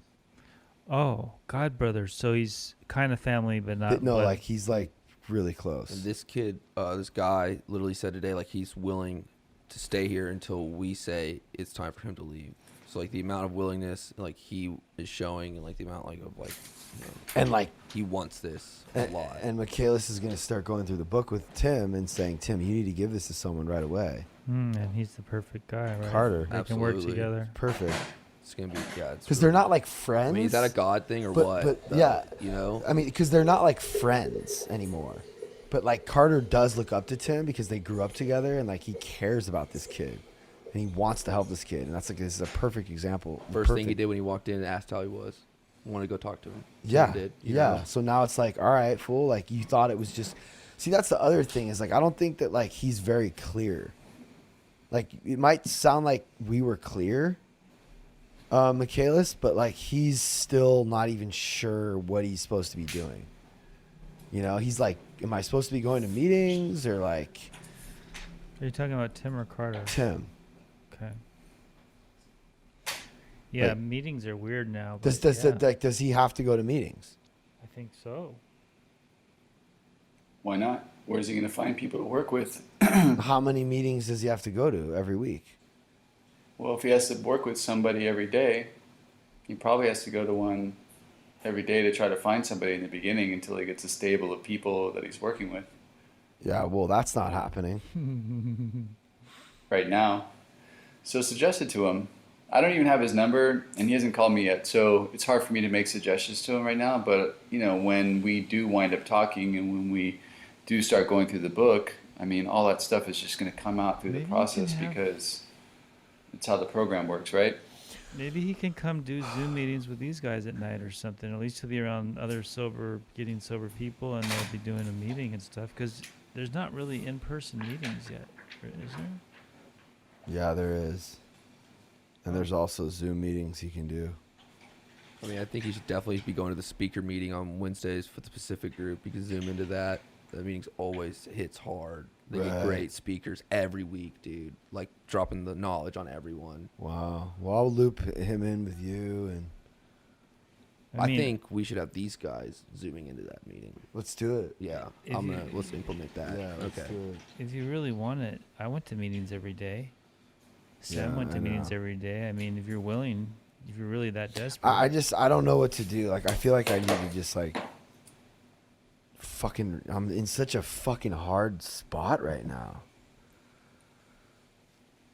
Well, I think you should take a few steps back, because you did. Like Michaela said, you've already done what you can do. Now you Yeah. can only make suggestions. You brought the horse to the water, bro. He's got to be willing to drink Yeah. the water himself. Now you got to shove his head in and drown him. Yeah. Yeah. Just kidding. How Force many? feed him water. So what'd you do today? Me, I did some big book work, and I'm doing a podcast. I'm going to go to the gym after this, and then, yeah, that's it. That's pretty much it. Is Bali Simple shut thing. down, or are you able to do things? We're able to do stuff. It's sort of shut down, but stuff is still happening. It's a weird, I don't know. A lot of stuff is kind of just for show here in terms of like shut down, but things are open. When you walk into places, you take the mask off. Like there's indoor everything. It's, I don't know. It's very strange. Do you do anything else besides AA for spiritual practice? Billy. Too close? It's just a fist. That's what it's always been. That's what it's always gonna be. Michaelis, do you do any Yes. I definitely have, and I mean, I guess every moment in my life is a spiritual practice. So it's just like AA in the 12 steps is literally training wheels, right? It's like the kindergarten to sort of launch me into practicing that idea of being the light of God in every moment, you know? So, I mean, that concept is not AA. That concept is the foundation of pretty much every spiritual practice, and even monotheistic religions is basically love others, you know, be kind to others. So this is something I really wanted to get into. I wanted to talk about whether or not alcoholism is a fault-finding, selfish, self-centered disease? Like, is that alcoholism? That we like, can you like expand on that a little bit? Like in prime time, they talk about how alcoholism is a disease that centers in my mind, and it causes me to have a selfish, fault-finding, narcissistic, impatient state of mind. I mean, golly, that hits self-obsessed. Self-obsessed. that hits like me Pleasing right on the self. head. That's like what I deal with. It's like there's like something like that's like what I deal with. I feel like all Yeah. all day. And every it day. even says in the book, we're driven book? by 1,000 forms of fear, and selfishness and self-centeredness is the root of all our troubles. Totally. But that's all of our troubles. I don't think that that's alcoholic at all. And then you're basically saying that every politician is an alcoholic. So what do you- Every world leader is an alcoholic. yeah. So I know what Michaelis thinks, and I want to talk about that with him because I think I think I know what you're getting at. Michaelis has actually changed my mind on how I see this disease. But I want to hear what you guys think. Billy, you're going to go first. Alcoholism is a mind-powered disease, yes. Self-obsessed, fault-finding, yes. But I'm not saying that it's not the human problem, because we're humans, right? Mm-hmm. It's just, I think, turned up in the alcoholic to the point where we have to drink or do drugs to quiet it. It drives us mad. So that right there is the conversation I want to have. Okay. So you believe that alcoholism turns up those defects? I think alcoholics have the volume turned up. What about you?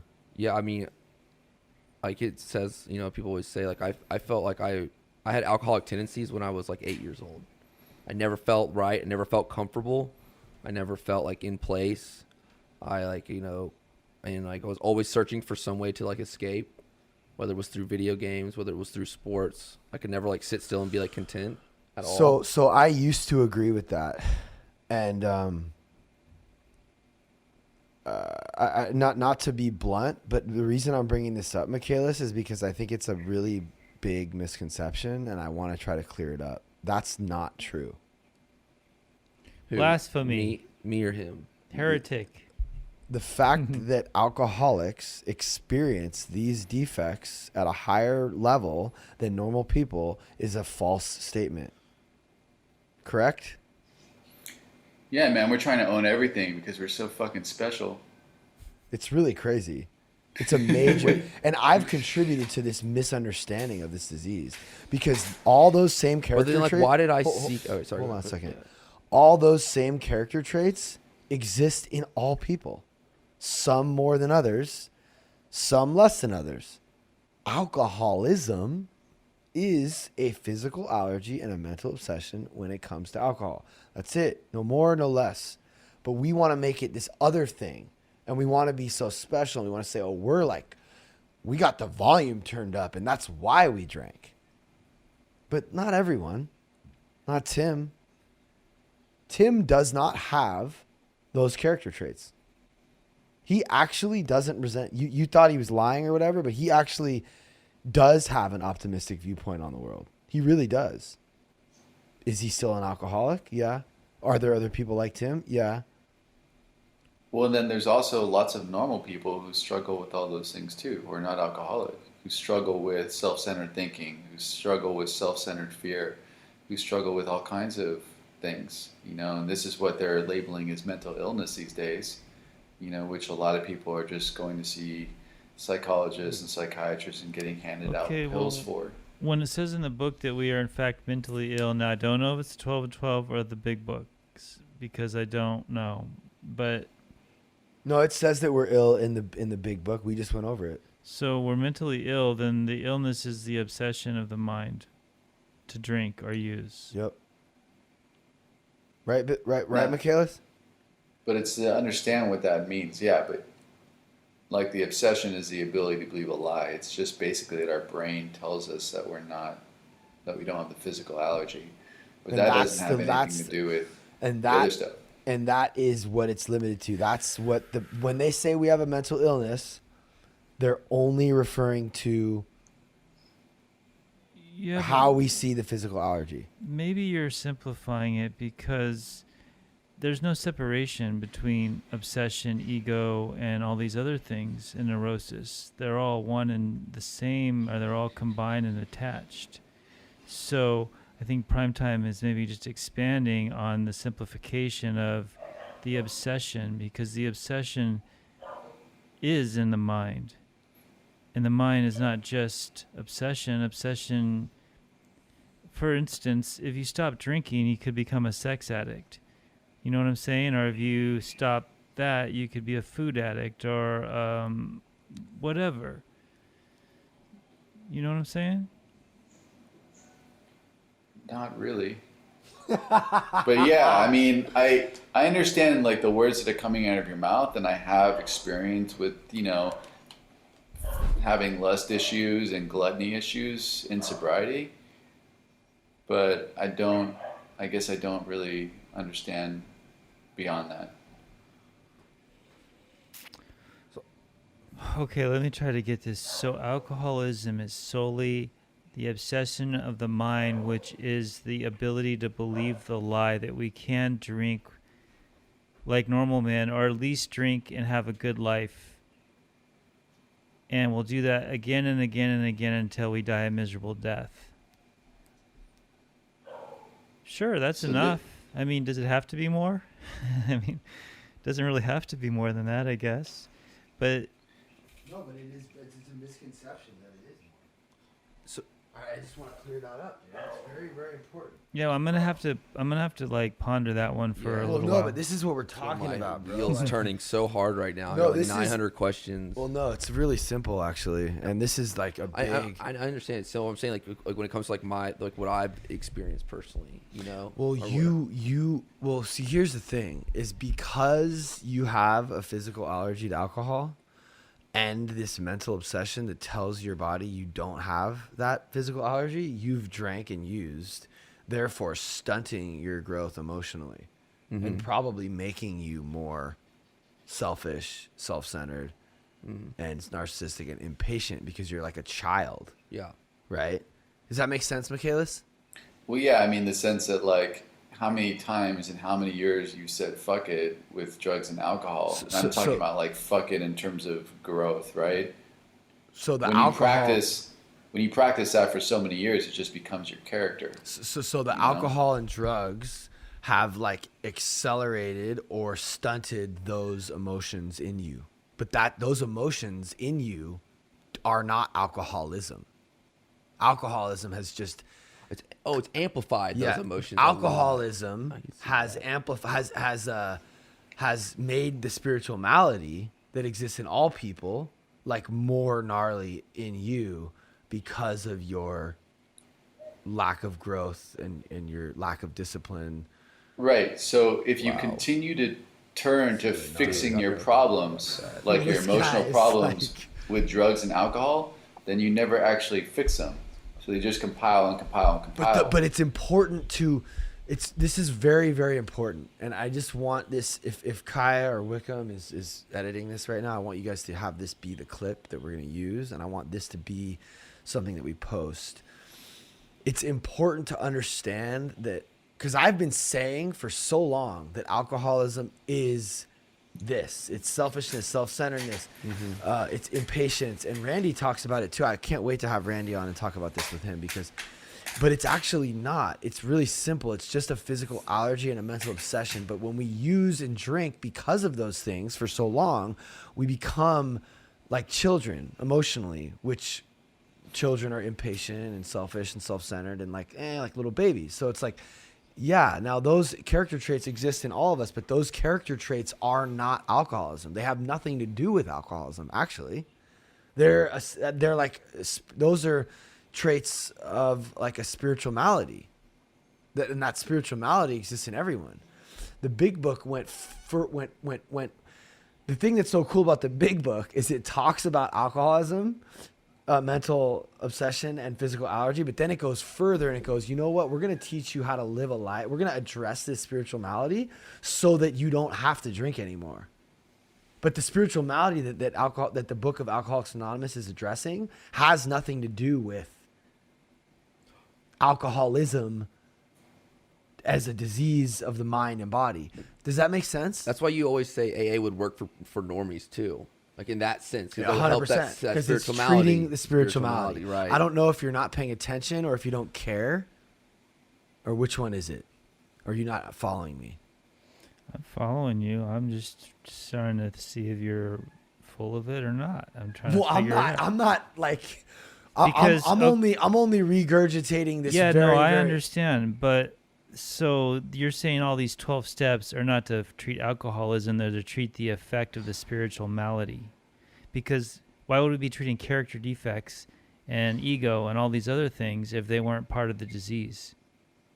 Well, we're not treating defects of character. The 12 steps are to develop a relationship with God, and God treats those defects of character.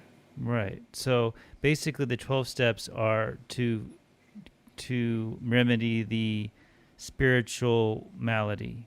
Billy, Totally. It's perfect and enlarge your spiritual life. you can just move the mic a little bit. And also, and by the way, those 12 steps would work on all human beings, with alcoholism or not. No, not necessarily, because alcoholics are desperate. Not all human Well, beings no, are. I mean, I understand what you're saying, Billy, but like, if people wanted to do the process, right, it would work. But yeah, of course, the lack of willingness is really what keeps people from actually doing it. And that's why Russell Brand wrote a book about how the 12 steps could help all humans. That's why I have a brand called Learning to Lose. It's accessible to all humans. And that's why Michaelis is going to write a book about how to treat the spiritual malady in all humans. Because we've found a message that's applicable to mankind that through alcoholism, but it's still applicable to mankind. And if people want it, they can have it. Like Ryan or Sera or Yeah, but Sandra. The Like thing there are about people, Ryan and Sarah and Sandra is they're not doing a rigorous program. No, but they're they're just coming to a meeting and they like what they hear and they get to share and they're part of the community, but they're not working the kind of program me and you have to stay sober. no, but they're benefiting from it. Yeah. Well, I'm not disagreeing. I agree, and I think it's great. But for them to get what we're getting, or maybe they don't need what we're getting, but there's a lot to be talked about here. That's all. Well, that's what we're talking about. Okay. And this is the high level conversation about alcoholism that I wanted to have because to make this, it's so typical of alcoholics, especially alcoholics like Bob Anderson and like prime timers, to draw this conclusion and to leap to this really gnarly conclusion that, yeah, alcoholics have all these traits more so than normal people. Well, if you read the Tebow papers, it'll tell you that. Wow. What's up with those Tebow papers, Michaelis? I mean, it's not Alcoholics Anonymous. And I get it. Like, I mean, everyone has their own interpretation of things, and it's kind of why I just don't mess with any other message these days, is because it's just been sort of diluted, and because of that, like the spiritual experience that was felt by the first 100, and the success rate that they had is not existent in our world today. I hear you, and I like it, and I want to know more. But Yeah, it's Success pretty, I mean, rate. look, me and Michaelis had like a 2-hour conversation about this at like 1 a.m, and I was like arguing the point that because we've been on this tip for a year doing this podcast. We've been talking about what it actually says in the 12 and 12. It says in the 12 and 12 that these God-given instincts have been amplified in alcoholics. Bill Wilson wrote that book, and it says it in the book. But Michaelis is saying. But you're basically saying the same thing backwards. No. Yes. No. Let me clarify. That's wrong. One dude in his disease wrote that book. And that Okay. book is wrong. But what you're saying is the effect of being an alcoholic makes that happen. So you're saying the same thing. Most you're saying the times. same thing. But it's in a different very, way. No, but it is important to differentiate. It's important to clarify. It's important to know. Yeah. It's important to clarify. But you know what? Billy just kind of put it in a perspective. I think 90% of alcoholics have stunted these defects and have accelerated these defects from using drugs and alcohol. Maybe. It's So- hard to like talk about a statistic when we don't actually have a control. Yeah, but we all have worked with and known a lot of alcoholics. And Essentially, it hold on, doesn't matter because let me- everyone needs Can I this. finish? Okay. We all have worked with a lot of alcoholics and known a lot of alcoholics, and I think that we could all probably agree that 90% of them have all these character traits to a greater degree than normal people. How many normal people have you worked with? I don't know any normal people. That's the problem. How many? Michaelis is so. He just turns over and goes really calmly. How many normal people have you worked with? Because I haven't worked with any. The only normal So it's person I just- know is the one in my head that doesn't probably exist. No, but what were you gonna say? It works for everyone, is what you were just about to say. I would say it could work except for the magic ingredients of desperation. Yeah. Yeah. But I think there are a lot of people that are depressed and have other disease, have other, I think there's a lot of people that have a spiritual malady. Like even Wickham, bro. Like Wickham is Wickham because of AA, and I don't think he's an alcoholic. Well, Astrid once told me this, and I thought she was a little bit crazy, but she said the AA is a spiritual revolution. Oh yeah, 100%. It's going. We're in 75 years in. Just wait, it's going to change the world. I And I'm totally like, agree. Whoa! I just go to AA meetings, girl. You're on some other tip. I totally agree. But maybe it almost seems like it's happening. it's right? happening. I agree. I don't know. Well, I mean, Aaron Sorkin did the. I mean, it kind of takes the dogmatic religious mean, stuff look, out of it, right? Bro, she's not the only one who said that. There's been like a lot of spiritual leaders who talk about it. And Aaron Sorkin, the dude who wrote A Few Good Men and Social Network, and he's one of the greatest screenplay writers of all time. He wrote the Steve Jobs movie. He said that he quoted a spiritual leader on the Mark Maron podcast, and he said, AA is like the new world religion. It's like the greatest thing that's happened to spirituality since the Bible. Or so, he said something Something like along that. the lines of like how this will change the world, and it is. And that's why I think Starting with the most fucked up people in the world. Like that's where the shit starts. It's like growing from this fucking ooze in this gutter. right. Well, same with Jesus and all Yeah. these things, Yeah. right? Yeah. But so here's the one thing I do think it's important is you guys are, because I do believe that AA has gotten washed out and the message has gotten washed out, whether the intentions were good or bad or worked or didn't. And it's good to keep it pure, I think. Yeah. So I think what you're saying and doing is important to consider and figure out. Yeah, and the book was written by 100 men and women. But the 12 and 12 was written by one man Just Bill, huh? who died like begging for a drink, a lying womanizer who died begging for a drink. Mm-hmm. That's who wrote that book. 10 to 20 years after AA started. I'm probably saying that wrong, but Probably. when they were begging, they were like, yo, we need You more. mean in his last days he was miserable? According Yeah, to he was Michael. begging for a drink. They wouldn't give it to him because he was one of the founders. And he was like, Which is the- sad, you know? he I was the- think, if you're dying, you might as well have your drink if you want it that bad. yeah, but he was the face of AA, and they couldn't have him go out drunk. It would have been a bad look for the program, apparently. Which is so, like, stupid. well, that's like the You know whole what I mean? learning. That's like learning to lose right there in a nutshell. Like I would have gave him that fucking drink, and I would have been like, Yeah. "Yo, this made your life great."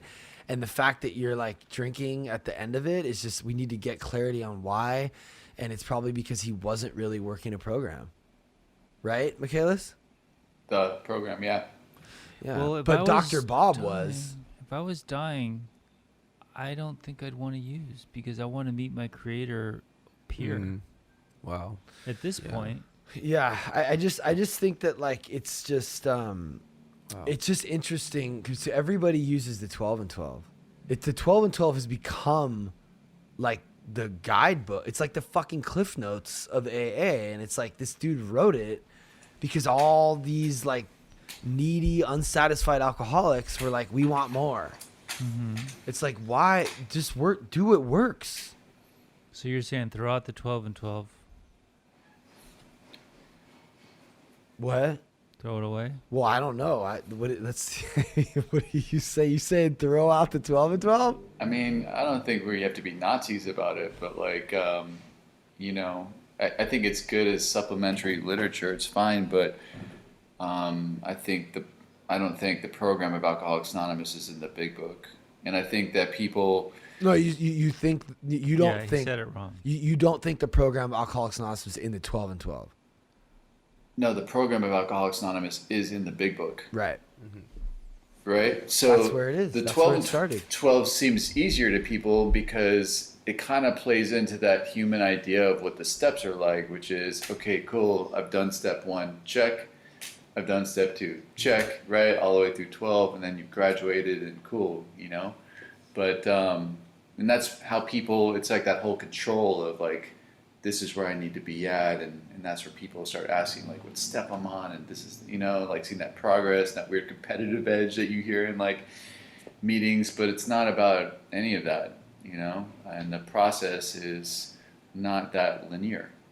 You know, a lot of people say like, well, you can't be working with other people if you're on this step, or if you can't start meditating until you're at step 11, you know, but if you actually read the big book, I mean, they make all these suggestions all throughout it, you know, it's not that cut and dry, and people want this rigidity and this idea of moving forward at a certain pace because they lack the open-mindedness to just be in the present and doing what's in front of them, which is, you know, a lot of the lesson of doing this process. I would really like to keep reading this book with you, Billy. I enjoyed it a lot, and I would almost consider it a favor from you, because when I read this with you, I get more out of it.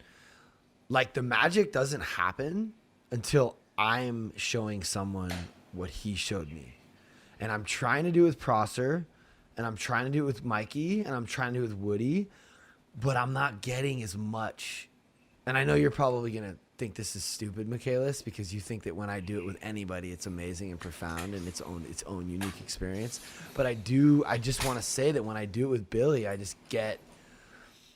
feel like we're really getting a lot out of it. Like, even just a little bit that we've done. And it's really cool because... Could just be that you and I jive, because when we do the 12 and 12 or anything, it's always, we do a little bit and talk a lot, and it's good. We're just like really going for it because we're really sick in like different ways though. Like, we're both like really, really sick, but like almost opposites. So like we help each other see things that neither of us would. It seems like y'all haven't agreed on anything this whole night, and it's like, it's great. You know, it's like it's added like this good, like, you know, conversation that like I think it's been amazing just to sit here between you two. Well, here's the thing is that me and Michaelis have had this deep conversation. This is one of the main reasons I wanted to have him on the podcast, because I wanted to talk about this. Whether or not alcoholism is these character defects and this spiritual malady. And it is not. It is not those. It's not that. It's a fucking simple physical allergy and a mental obsession. That's what it is. That's why it's called alcoholism. And we're over here in prime time talking about giving it a new name. I'm like, it should be called something different because it doesn't have anything to do with alcohol. Okay, can I ask a question? Do you know how many times I've said that? I just think like it's important for people to understand the simplicity of what alcoholism and drug addiction is, so they can actually really identify, right? That's the purpose of the simplicity of it. Because when you start adding in all these things, like, it does become questionable. Yeah. You know what I mean? Like I've That's all. literally I've spoken at a bunch of meetings, and I've told people I think that the name alcoholism isn't the right name because the way I used to talk about the disease is I would say alcoholism has nothing to do with what we use or drink. It has to do with how we think. We're selfish, self-centered, impatient, narcissistic, and fault-finding. That's what alcoholism is. It's this way of thinking. I've literally said that I can't tell you how many times. And it's like I'm conflating this simple definition.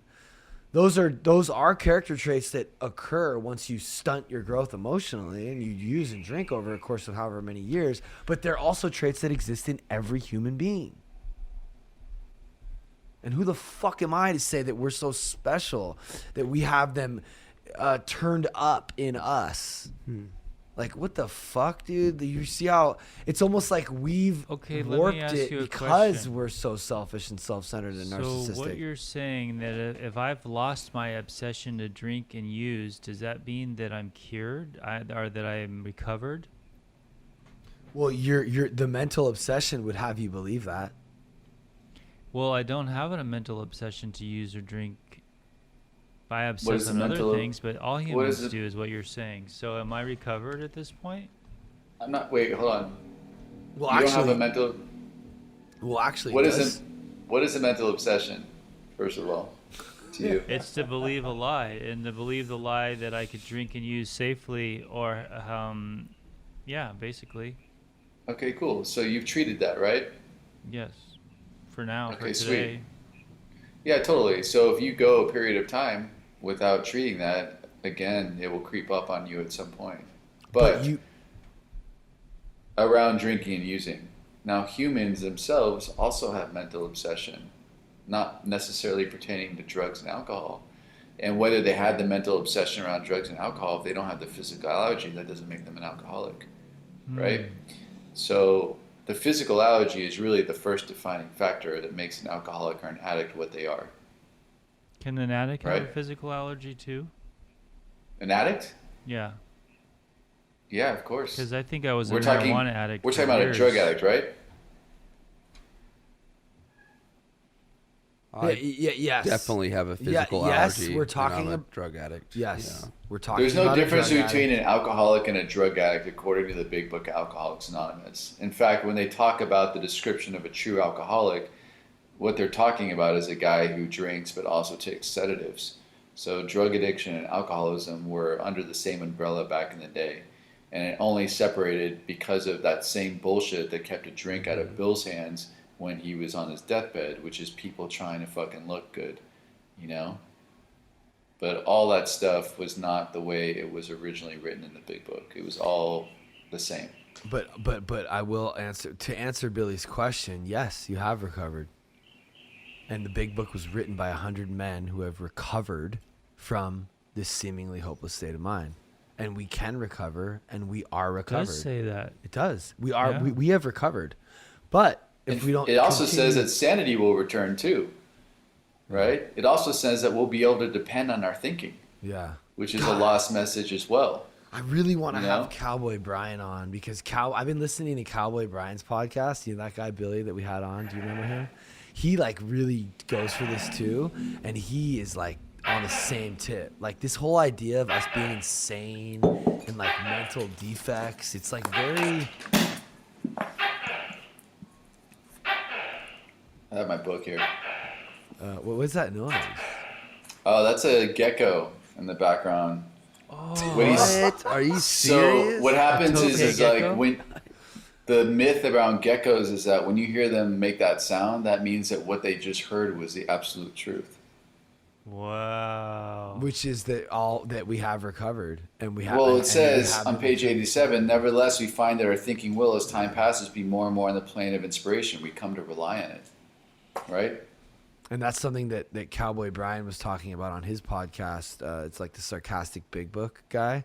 He talks about like how we can trust our mind and we should trust our mind once we've recovered, you know. And I've been saying for so long that I can't. My mind is broken. My mind is broken. It's fucking not, dude. Does I just need to continue to treat it. Does it also say that we have a daily reprieve contingent on our spiritual maintenance in the big book, or is that the 12 and 12? No, it does. That's the big book. Now, the spiritual maintenance, of course, is being the blessing and helping others, passing this big book on to as many people as we possibly can in every moment, which is going to be treating our mind, our body, and our spirit simultaneously. I'm really glad we were having this conversation. That's what I wanted to do. Because it does kind of simplify, because it's all just like a whirlwind in your head, you know?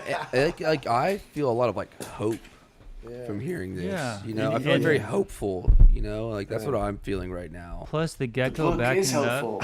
up. That's the thing. It's like sometimes the message in the meetings is just not fucking hopeful. Like, I don't want to hear about a dude with 40 years who still is talking about how insane he is. Like, why the fuck am I even in AA? No, that sucks. Yeah, and I gotta say that, like, even though prime time kind of saved me there towards the end, I think what it also did was make me like even more hopeless and depressed to a certain degree. I think it made me more dependent on a higher power, but I just had a misunderstanding of, and I don't think I ever really believed that my brain was broken or that I was these things. I think I just started saying them because they sounded good. It doesn't say your brain is broken. It says you have a mind-powered disease. But with the power, you can use your mind. Yeah, but your brain is.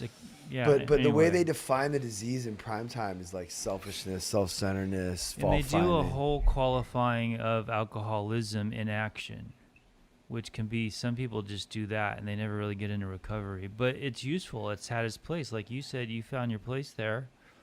So have I, and I'm not going to forget what I've learned there, but I'm always searching for the truth. And to be able to pass it on this way would work. It's in the big book.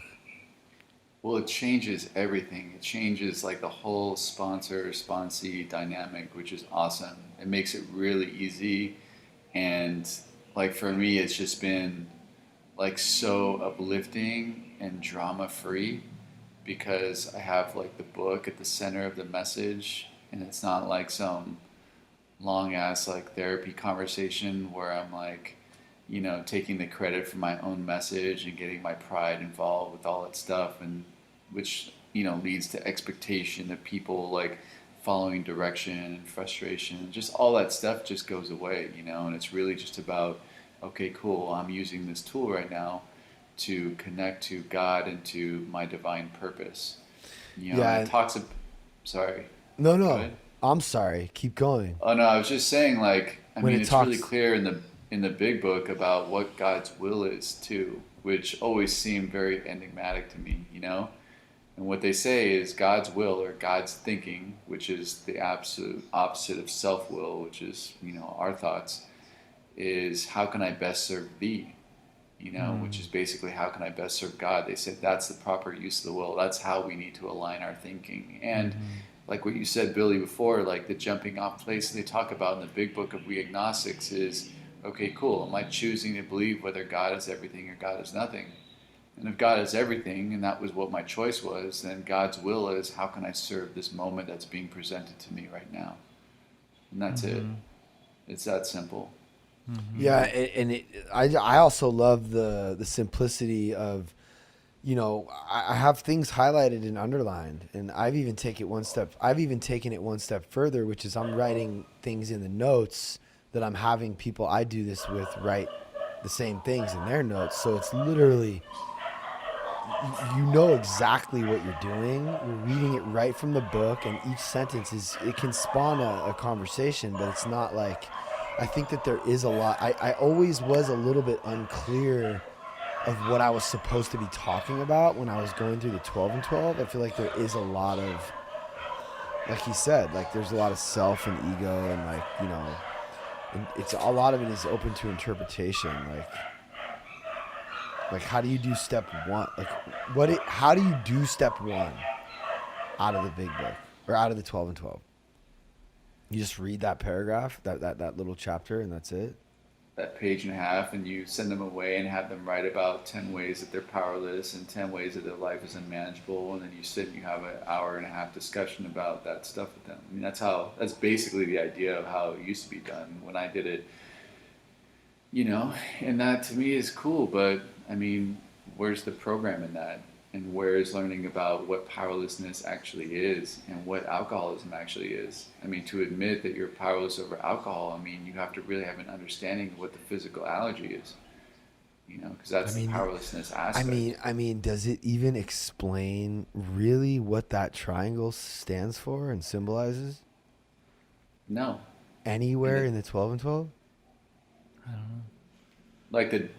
Like step one without the doctor's opinion is like, I don't even know what that is, you know? you have to understand like what alcoholism is to even understand that, right? How did you go through the steps? What do you mean? Like, I went through. It took me.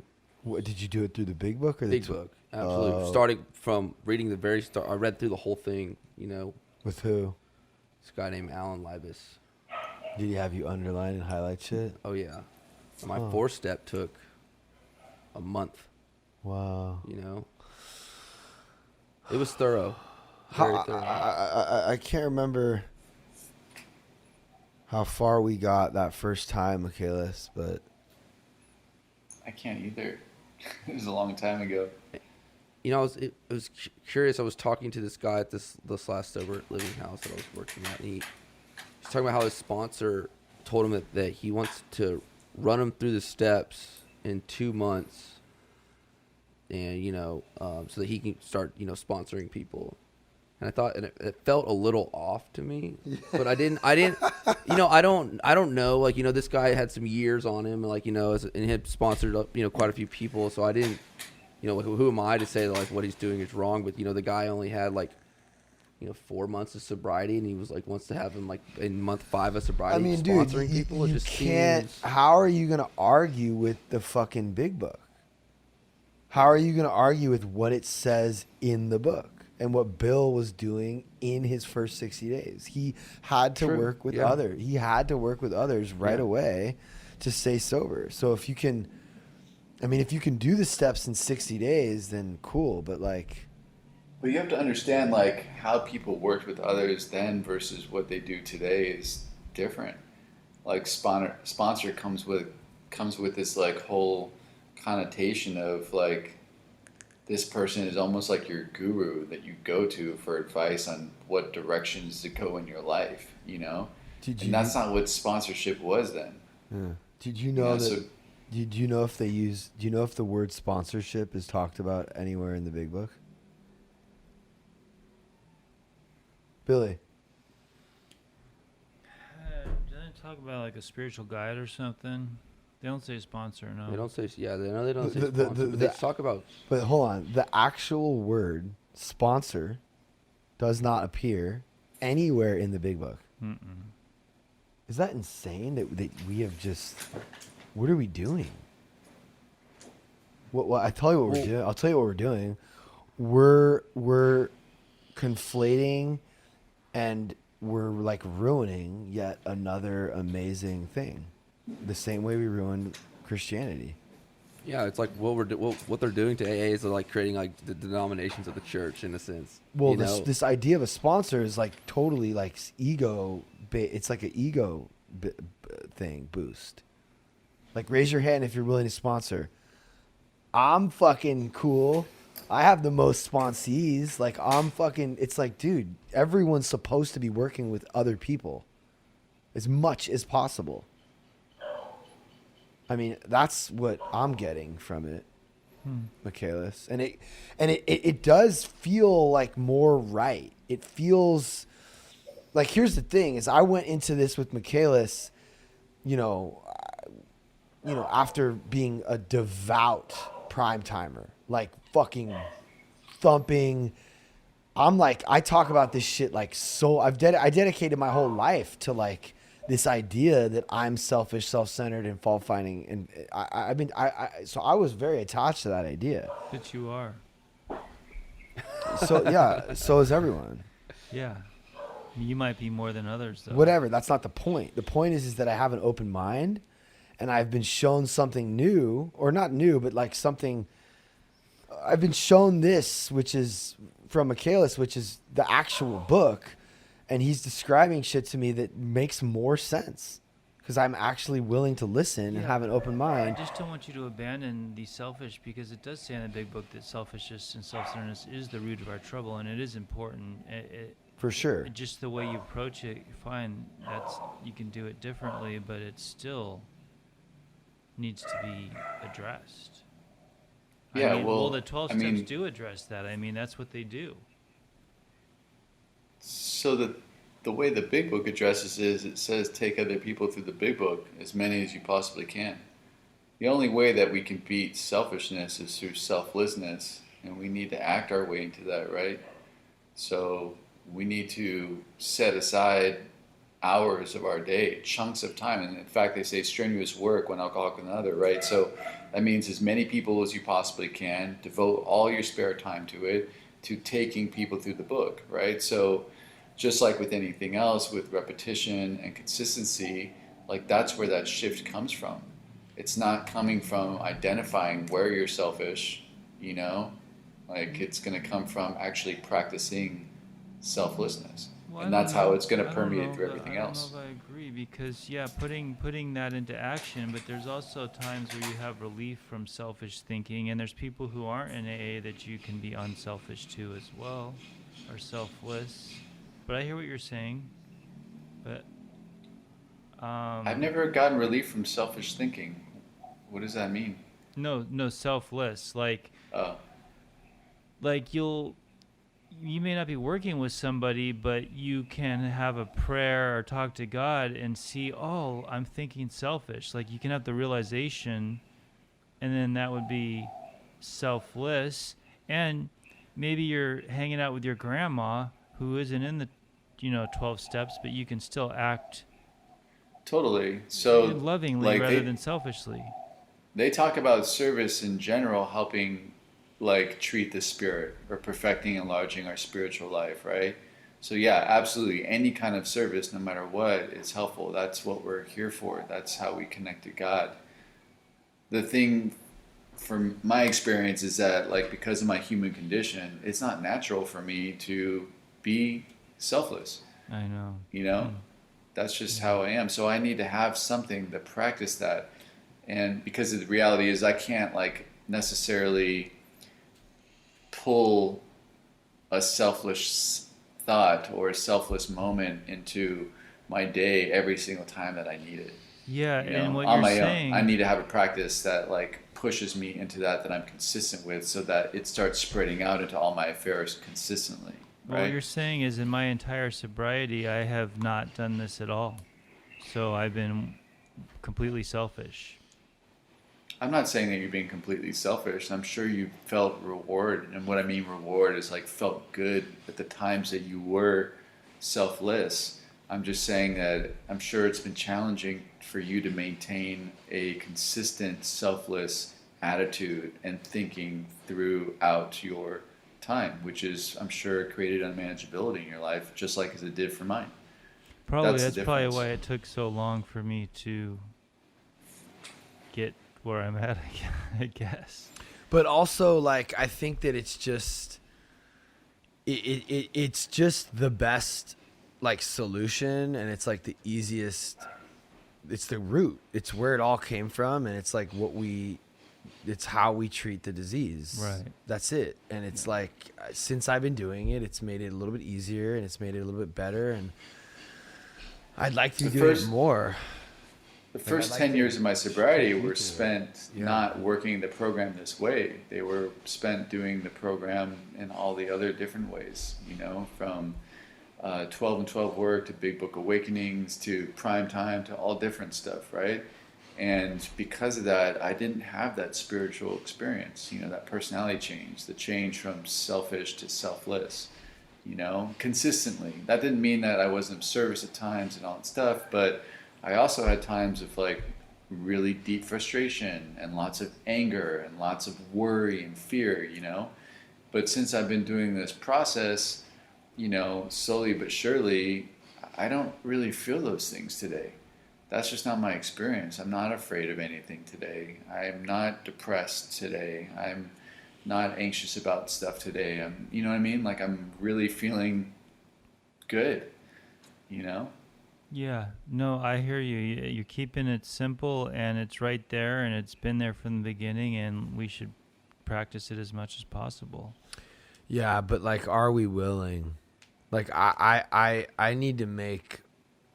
It's like, it's really hard, bro. Like, I feel like people just aren't really willing. Like, Doesn't matter. No, but like, I'm trying. Like, I'm gonna start taking Tullis through the book too, and like, Mikey keeps putting it off, and Danielle doesn't care anymore, and it's like, I really, like, I told Prosser, anytime, any day, like, I will put anything aside to do this, and I've been doing it with Jordan a little bit, but maybe I need to make more of an effort. Or make set times and go find more people. Like, I don't sit around and waste time. Like, because check it out. When I'm in the process with people, there are times where most people fall off, right? If they even get started. One is definitely in Bill's story when they have to do their writing. 2 is in the 4th step, and 3 is in the 9th step time, right? Because they take time to go actually do right stuff. So does that mean, like, while they're taking that time, like those few weeks or whatever, I'm not going to be working with people? No. Which means I have to constantly be chasing, looking for people. So I'm always at different parts of the book with multiple people at all times to make sure that I have at least one person to be working with every day. It's fucking crazy. Today, these days, winds up being 1 or 3 people, Where do you find your people? I'm lucky. Today, in this time, people have been finding me. But in the beginning, I had to find them at meetings, I had to go to sober livings and be like, yo, can I come and work with people? I mean, I just chased it. I really did. But let me ask you this. You don't get bored? I mean, you're reading the same book every day, over and over and over. It doesn't become monotonous? It's interesting. No. That's a good question. Every time it's a new conversation with everybody else, and it's always like, it's also a challenge, which makes it exciting to be able to find a way to make what we're reading heard by the person who I'm sitting across from. That part is interesting for me. But yeah, I mean, I've learned so much too. I mean, because I've worked with people that had twice as much time as me, so I've learned a lot through every different conversation. But I think also, like, when you witness somebody having like an aha moment, it's amazing. Yeah, it's rad. And it's then the best. you have one, and like when like his excitement for it is really intoxicating. He's like, all right, this is about to be fucking good right here. We just got to the doctor's opinion. It's like good stuff, like this is like that shit, Nobody likes the doctor. I mean, not the doctor's No, opinion. but the It can be way, so redundant sometimes, but like the way that what we're underlining and what he's explaining about it is like it's really dope. And this dude, Dr. Silkworth, right? Yeah, good job. He was a neurologist, like he was a smart dude who studied the brain, and it was like, I don't know, it's just fucking interesting. It's cool. It's like they didn't fucking know what to do with these people, and like some smart people who cared got together and like figured out this like weird mix of like religion and like self helping others and self-help, and it just all kind of like clicked. So Michaelis, like I'm kind of gathering, like when you talk about like this like kind of peace you have and like this calmness you feel like about yourself now, and like as in this this part of your journey, like is it because like you have like a total trust and like your understanding of the book now, that like you feel very secure in like what you think and like how you feel about this book, that it's given you the ability to kind of reach this like new like level of like serenity, like while teaching it and while also being a part of it? I think really what it's given me is a complete trust and faith in God, and that's Right. really what's done it. Yeah. I mean, the book itself is cool, There are things in the book that I think are total bullshit, but I mean, it's definitely developed a relationship with God for sure. But And that's the also, key. you've also talked to me about having the discipline. Like, it's taught him to be disciplined and to, like, do contrary action every day, which has motivated him to work out. And it's like you said, it's training wheels for life. And, like, when you're working with other people, you learn how to, like, interact with people. And, like, I don't know. It really It does. spills over. It's Yeah. a discipline. Yeah. It's like, we gotta get a day. Just Well, 1 I'm hour. already here. I'm already doing twice a week here. Oh, twice a week? Well, no, I'm doing this nature hike, Oh, and I'm doing tonight, which is like 5 hour stint. I don't know if I can commit to it, but we'll think about it. We'll try. 1 hour. Well, we're gonna do it. Dude, I really want to. All right, so That's we're gonna awesome. set- Like, we're I gonna was gonna s- even ask you. We're gonna about- set 1 hour aside every single week, and we're gonna try to do more. But let's at least do 1 hour, and I'm gonna take. Just do 1 hour, dude. Because the thing is that you also want to give Tullis the opportunity to find other people, right? So like we're talking about, the magic happens when he passes it on to others. So give him those other think- 6 Set a days time to and I'll find try people to show work up with. when you guys are gonna do it. Okay, cool. Yeah, I would love but that. set a time, same day, same time every week. Yeah, well, I think we could do like Wednesday at after dinner. Wednesday at 7. Well, I'll text you guys Wednesday at 7. Do you think it's okay if Tullis takes people through the book here at the Sober Living? Why not? Yeah, so that's what I really want you, you, Woody, and Mikey. I want each of you to be doing it with someone else in the house Okay. Well, cause for you. yeah, no, absolutely. Can we wind But up? still find other people though. Yeah, because it's as a staff member, it's kind of we can't. We're not supposed to sponsor people. Well, you're not sponsoring them. Okay, I know. Well, you're just going through the book with them. You're just doing And stuff where it's actually like more it's almost But- like and that- beneficial more to me than anything, you know. It Like, actually is. that's And what I'm here's the saying. thing: It is gives like me like, you know. here's the thing for me is I kind of want to put certain things. I want to leave certain things at the door, as far as what we think we know about what sober living is supposed to be and what this program is supposed to look like. I mean, what we say before we start is every time is just, God, help me forget everything I think I know about this book, about this process, and about you, God, so I can have an experience with you. So, like, you taking a new alcoholic through this book, I don't care if they're under this roof or not. Like, it's going to be good for you, and it's going to be good for this house. Yeah. I don't give a shit what the rest of the world thinks. Right. If it was up to the rest of the world, I wouldn't be filming any of this shit. We wouldn't be doing this fucking podcast right now. Yeah. All right, Michaelis, thank you so much. We got to wrap up here. Sweet, thanks for having me. I'll see All you right. guys Later, bro. later. See you, brother. Bye.